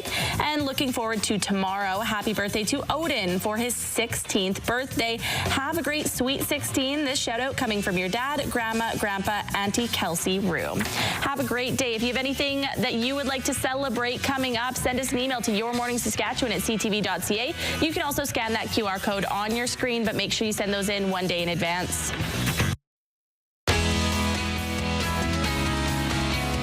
Well, Post Office Malone, I'd say return to sender at this point.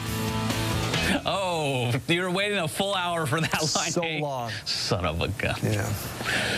Well, we're talking some Halloween here today. Earlier this week, you and I were talking how, like, the origin of the phrase trick or treat actually, like, came from Saskatchewan, and we're going to share that full story here today. So I'm going to go real quick here for you. We got to go back to the 1920s. People are pranking others. They're getting candy, but the words trick and treat not together yet until a Saskatchewan journalist covers the story in 1923, says Halloween passed very quietly, more treats than tricks given out this year. And that was kind of the first time the words were put in the same sentence. Then next year, it was taken from Saskatchewan to Alberta in a paper there. It migrated to the south into the States from there. And in the 1950s, Donald Duck cartoon Trick or Treat came out, and it just blew up from there. But Webster's Dictionary will actually credit the Regina Leader-Post 1923 for being the first to put trick and treat in the same sentence and grow that movement. So the more you know, star swipe us out. That is the greatest thing ever. Can we star swipe them out? Do we have something Halloween-y? Can someone do that? Do we have the technology? Do we have the technology? We'll find out. All right, trick or treat.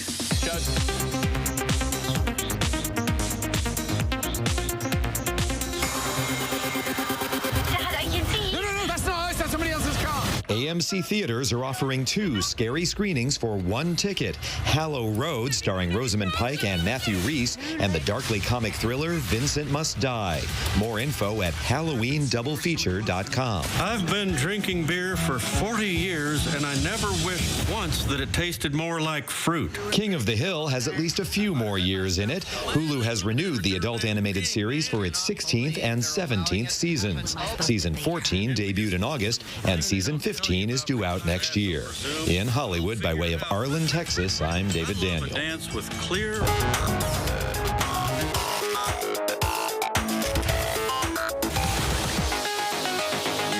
Well, here's a kid who found the most unlikely friend just in time for Halloween. When you're the best of friends, having so much fun together, you're not even. This is JoJo and his new bestie, a skeleton decoration his mom bought for their porch. As you can see, they are inseparable. They play together. They watch TV together. He feeds it, and yes, they even sleep at night together. Friends for life and in death, apparently. Janelle, for some reason, keeps going to the dollar store and buying me plush toys, and my wife just texted. Yeah, my wife just texted me. Aria's in love with Darcy Kempe stuff, plush doll. I keep taking them home. Which sometimes Janelle and I will go to the dollar store after the show because we like to find treats, and Janelle will go into the aisle and she'll say, "What should I get for Daryl today?" She also got me the LA Kings mascot, Bailey. There's the whole thing. It's all about costumes today, of course, and it looks like everyone is dressing up from the young to the old. This is awesome. What are you supposed to be? I'm a Spice Girl. What are you dressed as, Mr. Jenkins? A jaywalker. And what are you supposed to be, Mr. Henson? I'm an old timer. That could also be Father Time. You're right, Kaylee. That's what I thought. I love it. Is Breadwinner here? Breadwinner is hilarious. Breadwinner. Do we have more volume on these? Let's see what this one is. Oh, me. I'm someone who's always got your back. Always got your back. He's got your back. Chiropractors, take note. That would be the best costume. See, that must be Father Time. Okay. There he is. Okay. That's it for this part of the hour. We reset. We got your weather forecast for trick-or-treating coming up right after this.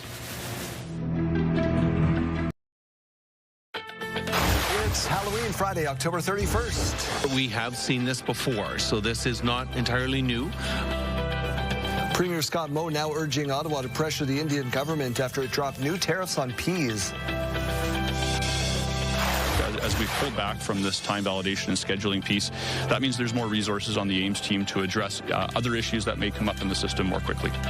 Saskatchewan Health Authority says while it's stopping the use of AIMS computer system for employee scheduling, most of that system is functioning properly. I said Jay's the 6 and the 6. It's happening Friday. This is it. Friday's the day. Haley needs that hat. Today could be the day Jays fans have waited 32 years for a chance to win the World Series. Stay with us, Saskatchewan. Your morning starts right now.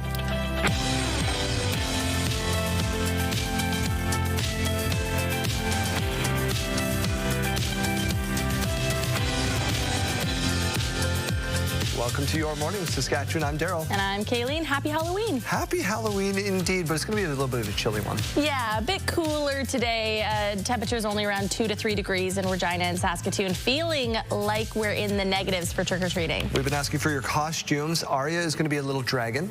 Mateo is a Ninja Turtle. He's got all 4 belts and all 4 masks. He's pumped. What about Sadie? Sadie is, well, she's going to be a lobster all day at daycare today. And okay, then but tell them what you guys are going. Well, okay, so here's actually a question. I wanted to go as like a chef. Yeah. With her being the lobster. Couldn't find a chef's hat anywhere. If you know where you can find a chef's hat on short order, let Kayleen know. For tonight. Let's get on to our news. We'll get back to her in just a minute. The Jays have a chance today to clinch the World Series. I'm really excited to hopefully see them take a big championship home. Dingers is what I'm thinking about. I think we're gonna win, frankly, and I never thought we'd be here, so I'm just pumped. The story everybody's talking about today, anticipation is high as the Jays could win their first championship in 32 years. Bars, restaurants expected to be packed right across the country. Jays manager John Schneider says the players can feel it. Watching it on video from across the country with the people here watching, never seen anything like that. Never seen a watch party like that. So I'm excited as hell to see what this place is like tomorrow. The guys are too. Teams kept things loose in workout day yesterday after coming home from LA. It'll be Guzman versus Yamamoto on the mound. Another game note, George Springer could be ready to play. Chance he could be good to go tonight. The game starts at 6 p.m. Saskatchewan time. That's going to interrupt all of your trick-or-treating. The Saskatchewan Health Authority says while it's stopping the use of the AIMS computer system for employee scheduling, they claim most of the system is functioning properly, but some healthcare workers, they disagree. Stacey Hine reports. The Saskatchewan Health Authority is scrapping its new computer program for employee scheduling, but says the rest of the system is still working and will stay in use. I'm confident that the solution we have in the phase 1 component of AIMS will meet our needs. We will need to continuously improve our process as we go forward. The Administrative Information Management System, known as AIMS, was supposed to replace 80 separate systems with one platform for payroll, supply chain, and scheduling across the health system. The SHA says the program remains stable for payroll and supply chain functions, but some healthcare workers disagree. Cindy Landry, an LPN in North Battleford, says getting supplies such as syringes or needles has become a struggle. As well as a frontline worker, there are times with the AIMS program, I don't have my basic supplies. I don't have a catheter induction kit to give somebody, put a catheter in safely. The SEIU West president says the system lacks a backorder function. So when an item is out of stock, it disappears from the order list. So when they do get that in stock and my unit still needs that, or I still need that as a worker, it doesn't show up that I ever ordered it. The province says pulling back from the scheduling component will free up resources to fix other issues. As we've pulled back from this time validation and scheduling piece, that means there's more resources on the AIMS team to address other issues that may come up in the system more quickly. The original cost of the project was expected to be $86 million. 3S Health, a partner in the Ames project, says the total cost of the system has now reached $272 million as of August. Stacey Hine, CTV News, Saskatoon. The Prime Minister called his meeting with the Chinese president this morning a turning point. The two leaders met on the sidelines of the APEC summit in South Korea. The meeting lasted for about 30 minutes, and during that time, President Xi Jinping invited Prime Minister Mark Carney to visit China. This invitation is seen as a significant step forward in repairing relations between Canada and China. There is no shortage of political posturing going on ahead of the budget next week. It's becoming pretty clear that the government is going to use their costly budget as an excuse for costly elections. That was Conservative House Leader Andrew Scheer earlier this week, suggesting the Liberals are looking to force another election through the budget. The Liberals have floated the idea that their budget may not pass, but the Defence Minister said he is now confident it will get through. The location of a new winter warm-up building is the source of plenty of debate in any city, and Saskatoon's going through that right now. Jeremy Dodge has been following this. Jeremy, do we know where it's going? We do, Daryl. Thank you for asking. Council ultimately voted to buy this building on Avenue C next to the Salvation Army and have the building open up by the end of November as a place for people to drop in and use the washroom. But business owners, councillors, the Salvation Army, even city administration who chose the building were reluctant to approve the spot because of fears of concentrating services too closely. But with the nights getting colder, this seemed to be the best option in front of them. Definitely the location was a concern for us going in and remains a concern and will be something that needs to be addressed. The city is paying $800,000 for the property funded by the federal government. Now, the Salvation Army says with all the efforts to help homeless people in Saskatoon, one key piece is missing. Major Gordon Taylor says all three shelters operating in the city are enhanced shelters, but there's a greater need for a basic shelter. That's one that operates at night. It's a place for someone to stay for one night. They can come back every night, but the shelter is closed during the day. An enhanced shelter has to provide 3 meals a day and requires the person to participate in case planning to get into a home. And Taylor says many are not ready for that step. It's a jump from rough sleeping to having to participate in an enhanced shelter expectation. I think a basic shelter would help some people move towards that and be prepared for that. As the city explores building a centralized hub of social services, Taylor feels the city should include a basic shelter as part of that plan. Daryl, a Moose Jaw Mountie facing charges after an altercation. Jeremy, it's alleged one officer unlawfully entered a home during an interaction with residents. An altercation then took place between the officer and a man inside that home. A day later, the man involved in the altercation reported a complaint to Moose Jaw RCMP. He did not report any physical injuries. As a result, Constable Stephen Sharpen is charged with 1 count of breaking and entering and committing an assault. He will be in court on December 3rd. Tailgating is a sporting event staple at stadiums across North America, but it's not as common here. Over the past several weeks, the province has been working with the Saskatchewan Roughriders to bring tailgating to Mosaic. And on Thursday, the first step in allowing them, introducing a bill, happened. Wayne Mantica reports. Tailgating has been popular with fans at many CFL stadiums. Now the Saskatchewan government has introduced legislation to allow for tailgate parties outside Rider games. Because what that's going to do is allow us to work with the Riders, with the City of Regina, with the City Police to determine what this is going to look like. The regulations have yet to be worked out with the Saskatchewan Roughriders, but the plan calls for tailgating to be allowed in a fenced-off area near the stadium. There would be a charge to park there, with fans allowed to bring their own liquor and food. But what we're looking at here is something a little bit different, with the potential for people to potentially bring their own alcohol. Hence, we approached the provincial government with that option and started down this road with them. The team expects a similar experience to what fans enjoy at football games elsewhere in Canada and the U.S. Seeing the green out there already having fun, seeing them hydrating with Gatorades, getting ready to get loud, man, that'll be fun. Coming in, it's a different atmosphere driving into this place. Both sides of the street, you see jerseys, you see barbecue grills going, you see kids throwing the football. Looking forward to that. For 2026, tailgating will only take place outside Rider home games. That will set the standard and allow for possible future expansion to other sporting events in the province. Wayne Mantika, CTV News, Regina. Graduation is a special time for grade 12 students across the province and for their families, teachers. And while the school year is still months away from being done, one Regina school is already looking forward to hosting their grade 12 graduation, if you can believe it. Mick Fable tells us why.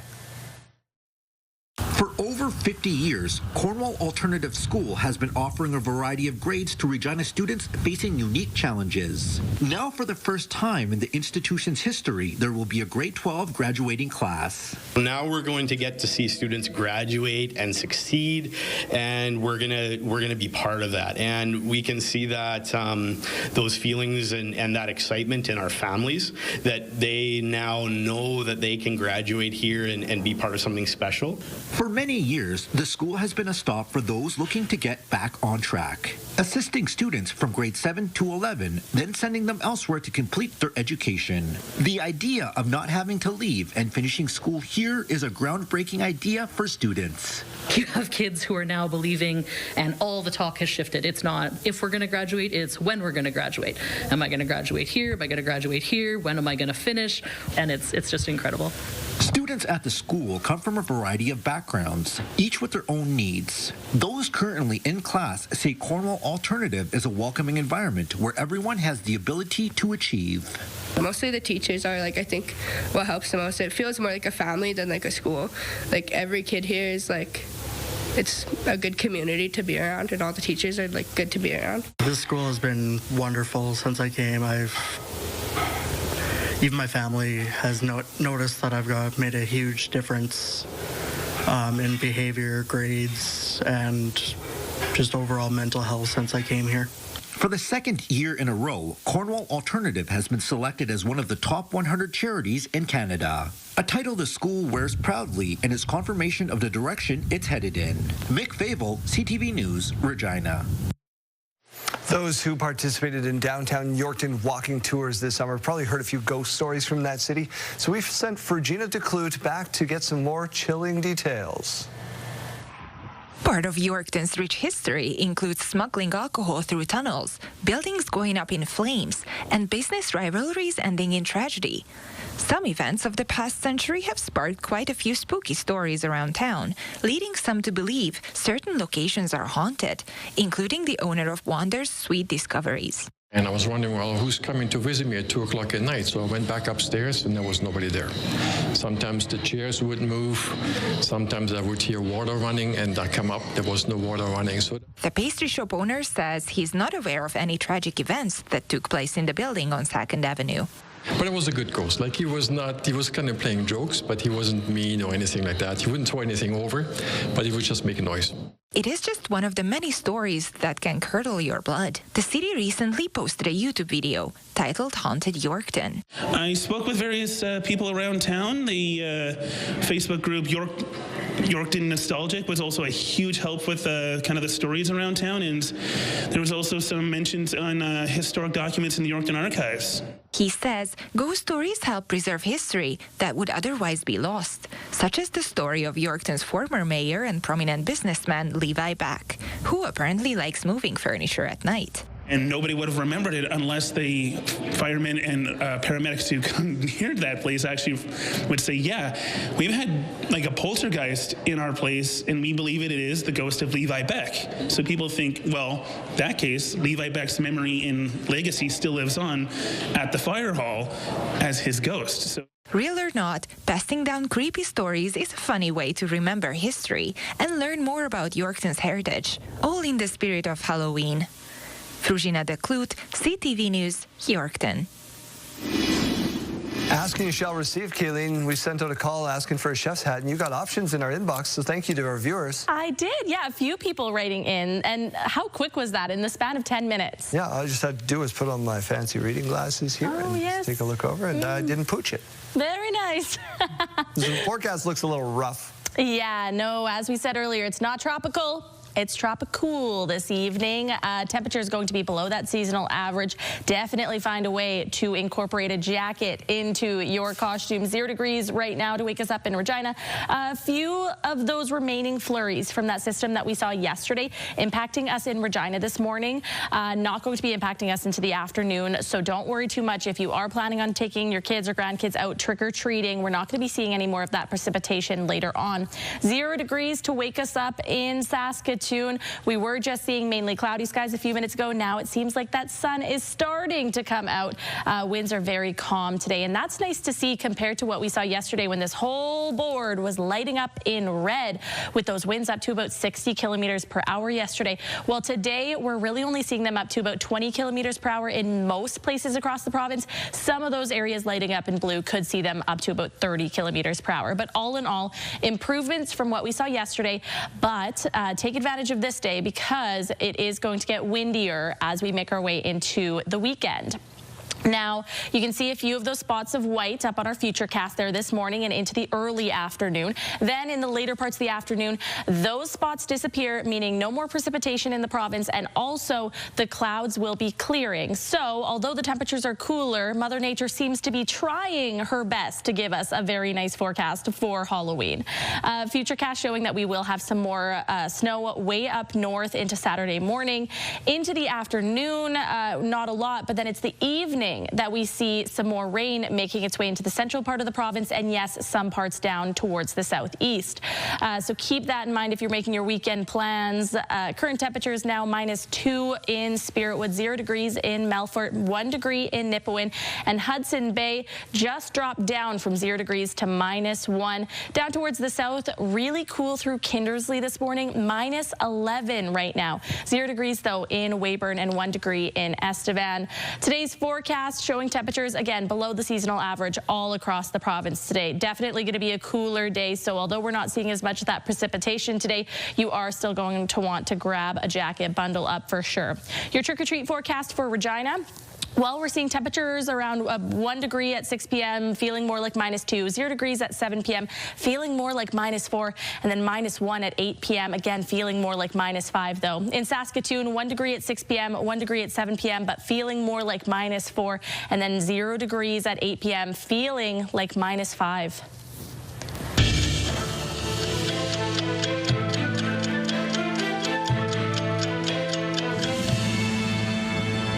Let's take you back to Halloween 1918. Alberta closed churches, schools, and theaters due to rising cases of influenza in the province. In 2004, the last flight took off from Mirabel International Airport over in Montreal. And October 31st of 1982, Pope John II canonized Marguerite Bourgeois as Canada's first female saint.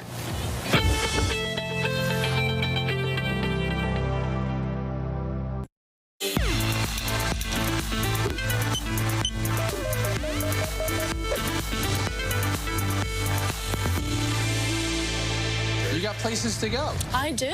Not long ago for Caroline Laubach, walking seemed impossible because the 22-year-old is paralyzed from the waist down.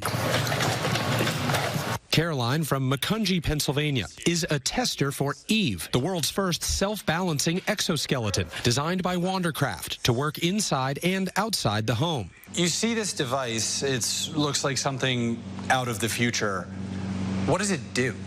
This device helps people get up again, stand up, and walk around. The exoskeleton is designed to offer hands-free walking independence for those with spinal cord injuries, even stroke survivors.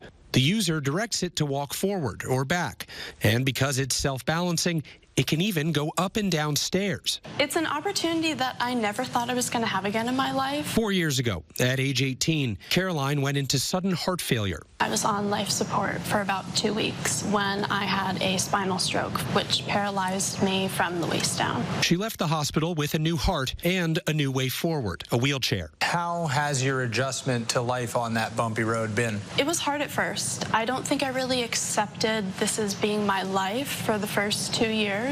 I think the biggest thing that helped me accept that was finding community in a space where disabled people are not an afterthought. Wow.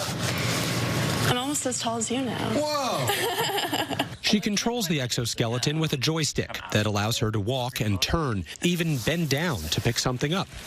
Oh, no way. Oh, yes, way.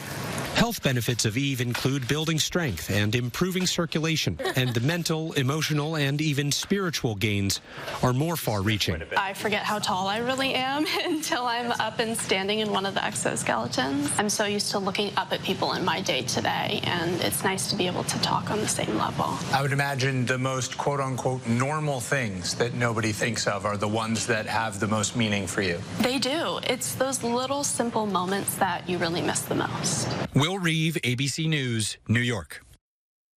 Health Report brought to you in part by Saskatchewan Blue Cross, protecting your health since 1946. Okay, it's time to see what spooky results our morning crew discovered during their evening with a paranormal investigator. All right, well, you'll notice around me, we've got a group of people, our little gathering. We've got, of course, Curtis, our former live reporter, Kayleen. We've got our producer, Nathan, and his lovely girlfriend, Laura. We are all in this together. We're in the same room so that when we give this a shot, we know it's not somebody else. We're all here together. So, Curtis, walk us through what you're about to do. All right, so this device is going to be very loud. It's going to sweep through radio frequencies, and if we hear a voice that we can actually make out and understand the word, then it could be a spirit talking to us. So I'm going to turn this on. Okay, so now we just ask questions. So I don't know. What you want to ask? I would like to know if they're okay that we're here. All right. Is there anybody here with us that'd like to talk? Can you tell me a little bit about yourself? How did you pass away? So what is that crackle? What does that mean? That's a radio station. That's one radio. Okay. So it'll stay on one radio station for 1.5 milliseconds. So if you hear a sentence come through, that's impossible because it only stays on one station for 1.5 milliseconds. So. Right. Well, through the art of TV magic, here are a couple spooky incidents that we caught. Or you can play with this device very cool. I heard that. You heard that. Can you make this device blink once to say hello? So you're a little girl? Once for yes, twice for no? Blink twice if you were a baddie. Not Xavier. Dare I say...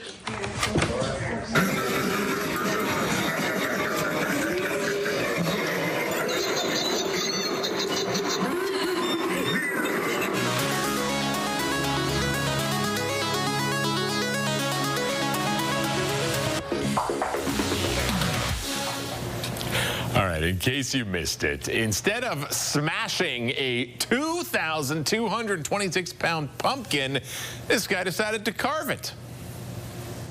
I guess I go so fast just because I've done it so many times and practiced so much.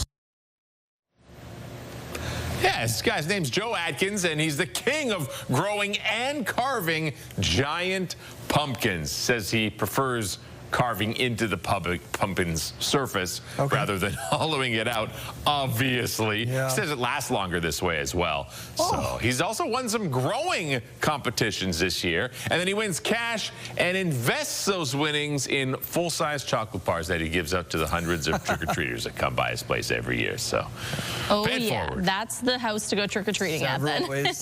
Several You gotta reasons to visit. Find out where the full-size chocolate bars are. Or the full cans of soda soda. That's what you need. Yeah. Our question of the day, we're asking to show us your carved pumpkins or your costumes, and we've got the best submission of the day, I would argue, from Moose Jaw. Kayleen, take a look. Body Break with Hal Johnson and Joanne McLeod. Share her kids' names, but they did a fantastic job of being some body breakers. This is so good. I just don't think that this can be topped this Halloween. But you've got some contenders on the big board. Yeah, and look, I have a twin. Oh! A bulldog twin. Oh, I thought it was the one on the left. Yeah. Oh. Happy Halloween from Fiona Gertrude. We also had Kevin write in saying he's a Zombie Rider fan. I do have to say, I wish we could put everybody's pictures up, but we're limited in time here, so we got to go fast. Mona, this is Mona the puppy. Look at how cute Mona is as a pumpkin. Kim sent in the photo on the right. That's her granddaughter Faye in a pumpkin and a skeleton. A little skeleton in a pumpkin. How cute. Oh my. Oh, look at that. Yeah, Sue sent in that pumpkin on the left. Look at the detail on that one. My brother-in-law does this stuff. It looks so good. Yeah, beautiful. Terry sent in the photo on the right saying the pumpkins my husband and I carved, looking classic. Those are the classic pumpkins you want to see when you're going out trick-or-treating. Lynn sent in the photo on the left, and then we had the photo on the right sent in without a name, but I love the costume, looking spooky there. And then we had this one come in, the 4 girls that went as the Snapchat filters. Also those pumpkins sent in as well. Thank you so much for participating in our question of the day. Happy Halloween.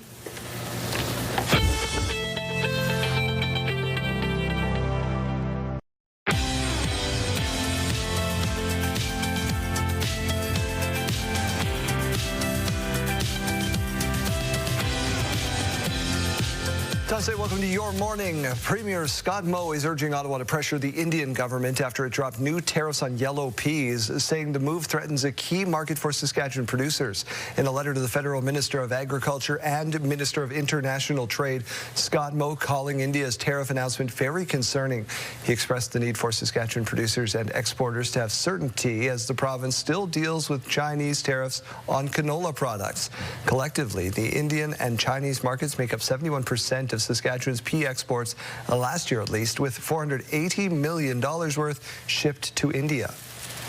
It wasn't long ago we actually had been talking to the High Commissioner of India and hadn't really given an indication. However, we have seen this before, so this is not entirely new to us, to the pea industry, to Canada. You know, there's a number of issues at play with the Indian government there, so unfortunately we have dealt with this before. Members of the Ministry of Trade and Export Development will be in India next week. We spoke to Trade Minister Warren Keating from this province this morning on this show. That interview is available right now on our website.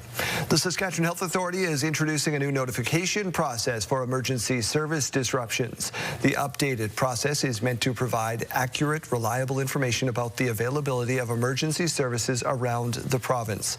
Beginning in early November, all emergency service disruptions, regardless of length, will be posted on the SHA website, updated at 4 p.m. 7 days a week. The current system only notifies the public, you, about disruptions 7 days or more. Now, the SHA says it acknowledges the frustration from patients and communities about the current posting process. It hopes the change will make information consistently available for you about disruptions and how you might be affected. Well, Halloween is just about on us. I mean, it's here, but the trick-or-treating portion at least, and we want you to be safe out there. Damian Smith with some tips. Halloween is one of the most celebrated holidays every year, and on Friday, trick-or-treaters will be hopping from door to door. Have your eyes wide open in terms of looking for little ghosts and goblins out there. Acting Regina Police Chief Laura Lee Davies suggests that trick-or-treaters wear bright, reflective costumes or have shiny accessories to stick out to motorists. But to limit the possibility of collision, she cautions drivers to be extra alert and slow down during those peak trick-or-treating hours. And just be really mindful about pedestrians. They might not be using the crosswalks, and so, we don't want any sort of Halloween tragedy. So just for all motorists, just to be extra alert and take that little bit extra time. While most kids are out right after school, safety isn't limited to them. CAA Saskatchewan is reminding adults not to get behind the wheel after drinking or doing drugs. There is an easy rule to remember, and that's about distracted driving and impaired driving. Make sure you have a safe ride home. Leave your keys at home. Plan ahead. Game 6 of the World Series between the Toronto Blue Jays and Los Angeles Dodgers is also scheduled during this year's Halloween peak. One of many distractions police encourage drivers and walkers to ignore. Any type of distraction while you're driving will cause extra risk to the kids. So if you are wanting to stay connected to the game, maybe keep it on the radio and don't have your screen running while you're out there driving. Among other tips, RPS recommends pedestrians to travel in groups or carry lit-up accessories such as glow sticks. Hopefully it's mostly treating and not tricking. So everyone may have a happy Halloween. Damian Smith, CTV News, Regina. 2 Saskatchewan Roughriders up for individual accolades. The head coach and an offensive lineman will represent the Green and White at next month's CFL Awards. Jacob Carr reports. For the second year in a row, Saskatchewan Roughriders head coach Corey Mace is the West Division nominee for the CFL's Coach of the Year. I think most coaches would tell you we would look at that as a team award, an organizational award. Man, so much goes into it. Humble just to represent the organization.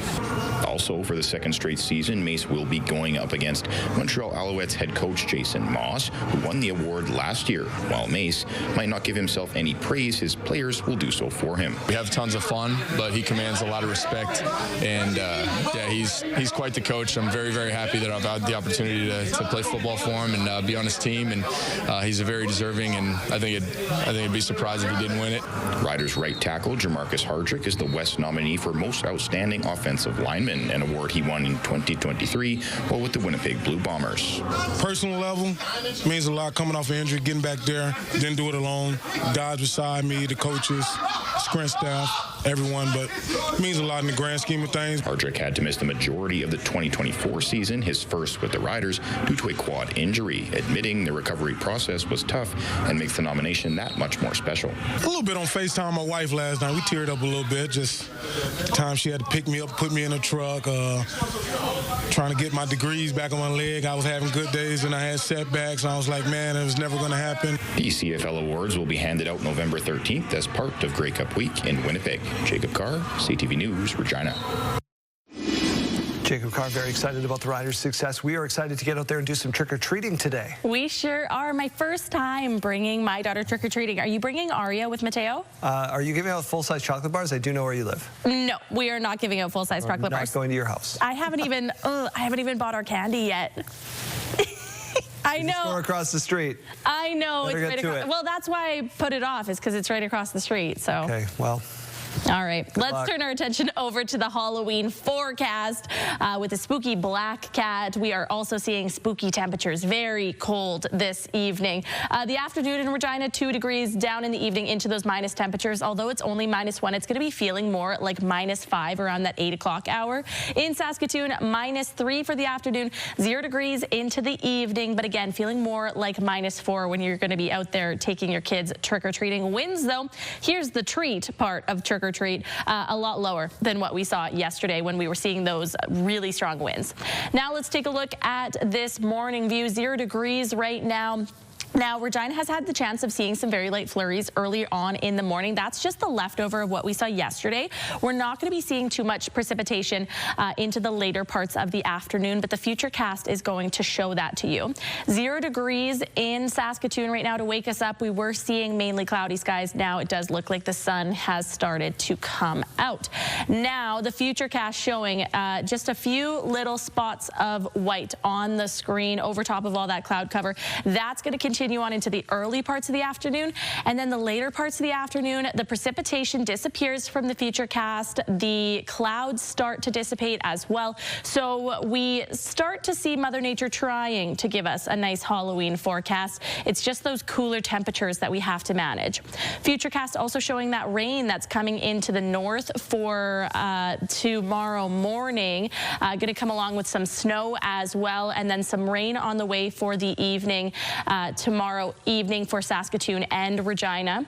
So keep that in mind if you are making those weekend plans. Let's turn our attention over to these current temperatures now, though. Spiritwood at -2, -1 in Prince Albert. Hudson Bay is still stuck at that -1 degree mark. Down towards the south, cooler through Kindersley this morning, -11. 0 degrees in Weyburn and 1 degree in Estevan, 0 degrees in Yorkton. Later on this afternoon, we're still seeing temperatures below that seasonal average. 4 degrees for Swift Current, 2 degrees for Regina, 3 degrees for Saskatoon, 2 degrees in Yorkton, and 3 degrees in Estevan. The weekend, though, looking like temperatures are going to be going back up to above the seasonal average, so that's nice to see. But we could also see the winds starting to increase as well. 12 degrees tomorrow for Regina, 9 degrees on Sunday. In Saskatoon, also expecting that high of 12 degrees tomorrow, and then 9 degrees on Sunday with that mix of sun and cloud.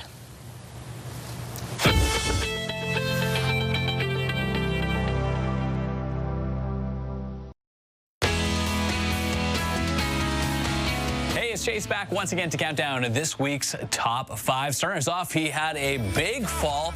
Went from first last week to 5th this week. Is Jelly Roll and Heart of Stone. Luke Combs jumping up a spot, number 4, Back in the Saddle. Sky McCreary and Hootie and the Blowfish get a podium finish. They are number 3 with Bottle Rockets. Jordan Davis sliding into that runner-up spot with Bar None. And your brand new number 1, Morgan Wallen, gets yet another top song with I Got Better. Thanks for counting down this week's top 5 with us. Catch all of these and the rest of your favorites with Pure Country 92.7. You can always find us with the new and improved free iHeartRadio app. Happy Halloween from the Provincial Archives of Saskatchewan. Right now, we're standing in one of the collection rooms. It's just dripping in Saskatchewan history, and some of that history is a little bit spooky. We've pulled some cards off the shelf for you. I'm going to start one. It's under the classification of superstitions. This report coming from Debbie Carroll, age 20, in Saskatoon, Saskatchewan in 1975. And this one reads, you should never rock an empty rocking chair, for it means that you're rocking the devil. I wonder if anyone else has ever heard this one before. Leanne Tremblay, I'm going to welcome you in now. You helped with pulling these all off the shelf. Where do these cards come from? They were donated in 1976 by Professor E. Long from the University of Saskatchewan. And the professor taught an English class in 1974-1975, where she tasked her students to go and collect folklore information from the people of Saskatchewan. So there's quite a few boxes, but I chose this one because it is labeled paranormal folklore. All right, well, let's talk about some paranormal stories from Saskatchewan. Where can we start? Well, I'll choose this one here that was under the category witches. So an Alan Reed has some information about the community of Bradwell. A lady in local farm district in the late 1960s was believed to hold powers. She apparently walked into a garden, waved her hand over the area, which had just been planted, and nothing grew that year. Okay, so some Saskatchewan paranormal stories. What else can we go to next? Well, there's one that probably a lot of people will recognize. This one, well, maybe I won't say who it is first. Under your bed is darkness, deep, black, and silent. Boogeymen don't have any feet, so they don't have shoes. That's why you can't hear them walking around under your bed. Because they don't have any feet, they like to eat the toes of young children while they sleep. Never leave your toes exposed when you sleep, or the boogeyman will get them. I think we've all had that creepy feeling before when we're lying in bed and our feet are exposed and you just want to cover them up. So that one, I think we all can understand. What's next, Leanne? Well, as a fan of the X-Files, I chose this one. This one is from Bob Coulter from Watrous. Bill first told me that a UFO had landed over by Young and that it had left a circle about 10 feet wide, but I thought he was fooling until I hear of that farmer who saw 5 of them in his field. I drove down the next day and looked at them, and then at the one at Young, and they were the same. Can't think of anything else that would make these things, so it could have really been a UFO. All right, so some UFO stories, some witches, and some boogeymen. So the history is all here at the Provincial Archives of Saskatchewan. That wraps us up for this morning. Happy Halloween. All right, let's move along to Janella Pye once more at one of Regina's spookiest haunted houses. Okay, well, I have survived this very frightening adventure here this morning. Once again, I've got Karen with me, and I've also got Mike, one of these scare actors, and husband here. So, Mike, you took me for a little bit of a spook today. Karen, you did an awesome job, and so did Blue. Lots of work has gone into this. Tell me about some of the techniques that you're using to create these props. Almost all of it is homemade, and we go to the sales after Halloween. But like the walls you see, they're just corrugated cardboard that we painted. The rocks that you see are just chicken wire and plaster of Paris wrapping. So all of it's, and the door that was shaking violently, my husband built that. He's an engineer. Wow, and those were the doors that I was expecting Mike here to come out of. I was completely wrong. Now, not only do you do these haunted little walkthroughs, but you also work with chocolate. And something that I really wanted to pinpoint here was the eggs that you've created over here right out of white chocolate. That's amazing. Those are just white chocolate. That's what I do. I'm a chocolatier. And we have dinosaur smash eggs, of course, for the crew. Yeah, that's fantastic. This was a really fun adventure here. I'm really excited for everybody else to check this out. Now, once more before we wrap things up, where are you guys located and how can people find you? McCourt Bay, tonight, Halloween, from 5 until 9. Awesome. Come on in. We have full-size candy bars. It's free, and we just have fun. Amazing. Well, this was a lot of fun. Don't miss out on those full-size candy bars either, because... Only for the first 150. You better come quick then. Make sure you're in that 150 people coming through. Thank you both so much for this. I'm spooked. I need to go sit down, take a deep breath. You're not going to want to miss this. Make sure you come check this out here this evening. Have a happy and safe Halloween. Well, it is nearly November, and that means one thing. The Saska Snow Show is back. We're talking about it with Jennifer Schneider and Kim Bishop. Jennifer, let's start with you. Give us the details on the ultimate kickoff to winter. Yes, we've got a fantastic lineup of exhibitors attending this year, showcasing snowmobiles, power sports, ATVs, UTVs, electric bikes, just a fun family area for everyone. Fantastic. I love that. Now, what can we expect in terms of vendors and displays? What's there? Yes, absolutely. So we've got, of course, the snowmobiles. We've got trucks, trailers. We've got food, beverage, spas, just you name it. We've just got a little bit of everything this year. I love that. And just before we move on from you, Jennifer, a little bit different. If people are kind of used to, hey, Sask Snow Show Friday, Saturday, not the case this year. That's correct. It's Saturday from 10 a.m. until 8 p.m., Sunday 10 a.m. till 4 p.m. There you go. So today you can go and do your trick-or-treating, no problem. Show up Saturday and Sunday only. Kim, let's turn to you. Let's talk about the SSA. You guys really are all about making winter family-friendly and fun. Yep. Yep. So at the show there, we'll have most of the clubs. I think there's 16 clubs total. Correct. So you can go and visit those clubs, and they're all about the family riding experience. Bring your family out. Most of them are all volunteers. So they want to talk to people and get them out to their communities and hopefully have fun. Yeah, no doubt about it. You can get information on different rallies and rides all over the place. The only thing we're missing right now is snow, but... It started this morning. Yeah, it starts and stops. We don't have enough just yet, so that's okay. But we will get there. We know that. I mean, it is Saskatchewan. And we'll ask you quickly, what are, in your opinion, some of the must-see vendors to visit and attractions this week? The biggest attraction probably is Levi LaValle. He is a 13-time gold medal X Games winner. winner of freestyle and snowcross. He's going to be there signing autographs all day Saturday, so it's going to be really exciting to see him. Oh, fantastic. And what about new sleds, new technology, new? I mean, it's all there. It's all there. It's all there. All the manufacturers we have are represented there, and there's lots to see. Oh, fantastic. All right. Well, I know you guys are chomping at the bit for a great weekend, chomping at the bit for Mother Nature to line those trails with fresh fallen snow so you can get out there and enjoy. And, of course, we want you to get out there and enjoy. The 2025 Sask Snow Show runs Saturday 10 to 8, Sunday 10 to 4, and you can find out more at sasksnow.com.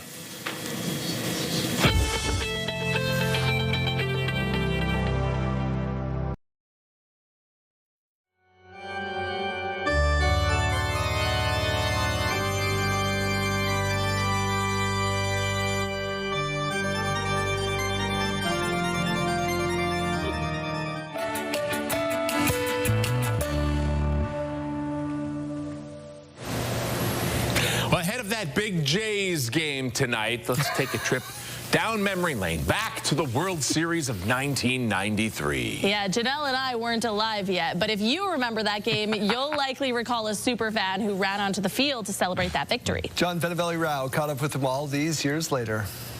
It's a pitch on the way, a swing and a belt. It was a moment of pure magic. Joe Carter touching them all to win the 93 World Series. But while millions across the country began to party, Mark Astrom wasn't content to just watch the team celebrate on the field. Just the instinct of I'm here, I'm this close, and we're going to win it. And this is the first time ever, so why not? Astrom was at that historic game, having bought tickets from a scalper for a now unbelievable price. We were able to get a ticket for only 130 Canadian in the 5th level. So Joe has touched home plate. Before Carter stepped up to the plate, Astrom had moved to a lower section. 2-1 on Carter. And when that homer was smacked, he decided to rush onto the field. I sprinted down the stairs, had to duck an usher. You can see him jumping with the team and photobombing a CBS camera crew saying, "Hi, Mom." There's a photograph of me with one hand up in the air and celebrating, and pure joy on my face for the Jays having won and being there to witness it. After about a minute, he was apprehended by a police officer, hauled off the field, and let go. I went back up to the seats to enjoy the insanity. Evidence of pure joy and fashion. He's kept all the photos of his moment with the team. As for this time around, he says he can't afford to pay the thousands for a ticket, so he'll be watching Game 6 at home while enjoying the special memory he has from the last time the Jays won the World Series. It makes me laugh. It was a lot of fun. John Benavelli-Rao, CTV News, Peterborough, Ontario. All right, so that's, I mean, everybody's going to be super excited tonight to watch this game unless it goes sideways, and then, Oh, no. Then you're going to miss your trick-or-treating, and you're going to be disappointed. Well, can you give us some good news then? Like, you just made, it's like, wow, the worst case scenario is possible. Yeah, go Red Sox. Here's your sidebar.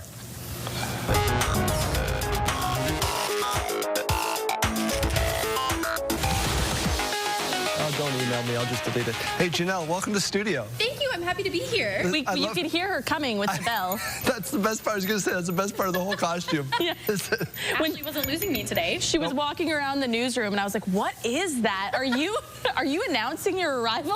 Jeremy's probably the only one that'll get this, but it's like that episode of Seinfeld where he made the guy have Elaine made the guy have Tic Tacs in his pocket. So she Yes, of course. Brilliant.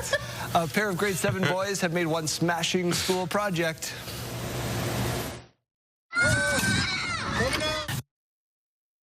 Casper and Connor helped their dad build a little catapult. Wait, did you say one of his names was Casper? Yep. Like the ghost? Yep. It's a tradition for senior students at their school to build catapults every year, so they put, you see, we're getting all the pumpkin stories. They're in this town, they're catapulting them off into the abyss. All right. Wow. I hope they're cleaning up after themselves. I hope they're not. Oh, that's the dad comment. The animals can clean them up. That's right. Just put them into a field with some horses. They'll be happy. Yeah. Janelle, you're never here. Why don't you read this one? I would be thrilled to. Okay. So for this one, you better buckle up if you go into this car wash.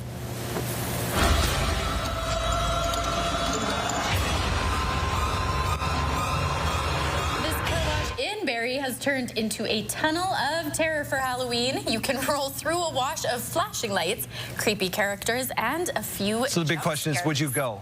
Yeah. Yes, absolutely. You're going to do that? I'm in. I absolutely. Would you? Brave. I don't know. That guy looks a little bit unfriendly and he wants a hug. Yeah, not from me. Here's a look at some of the hardworking people that make this show possible. We'll see you back here on Monday. Happy Halloween.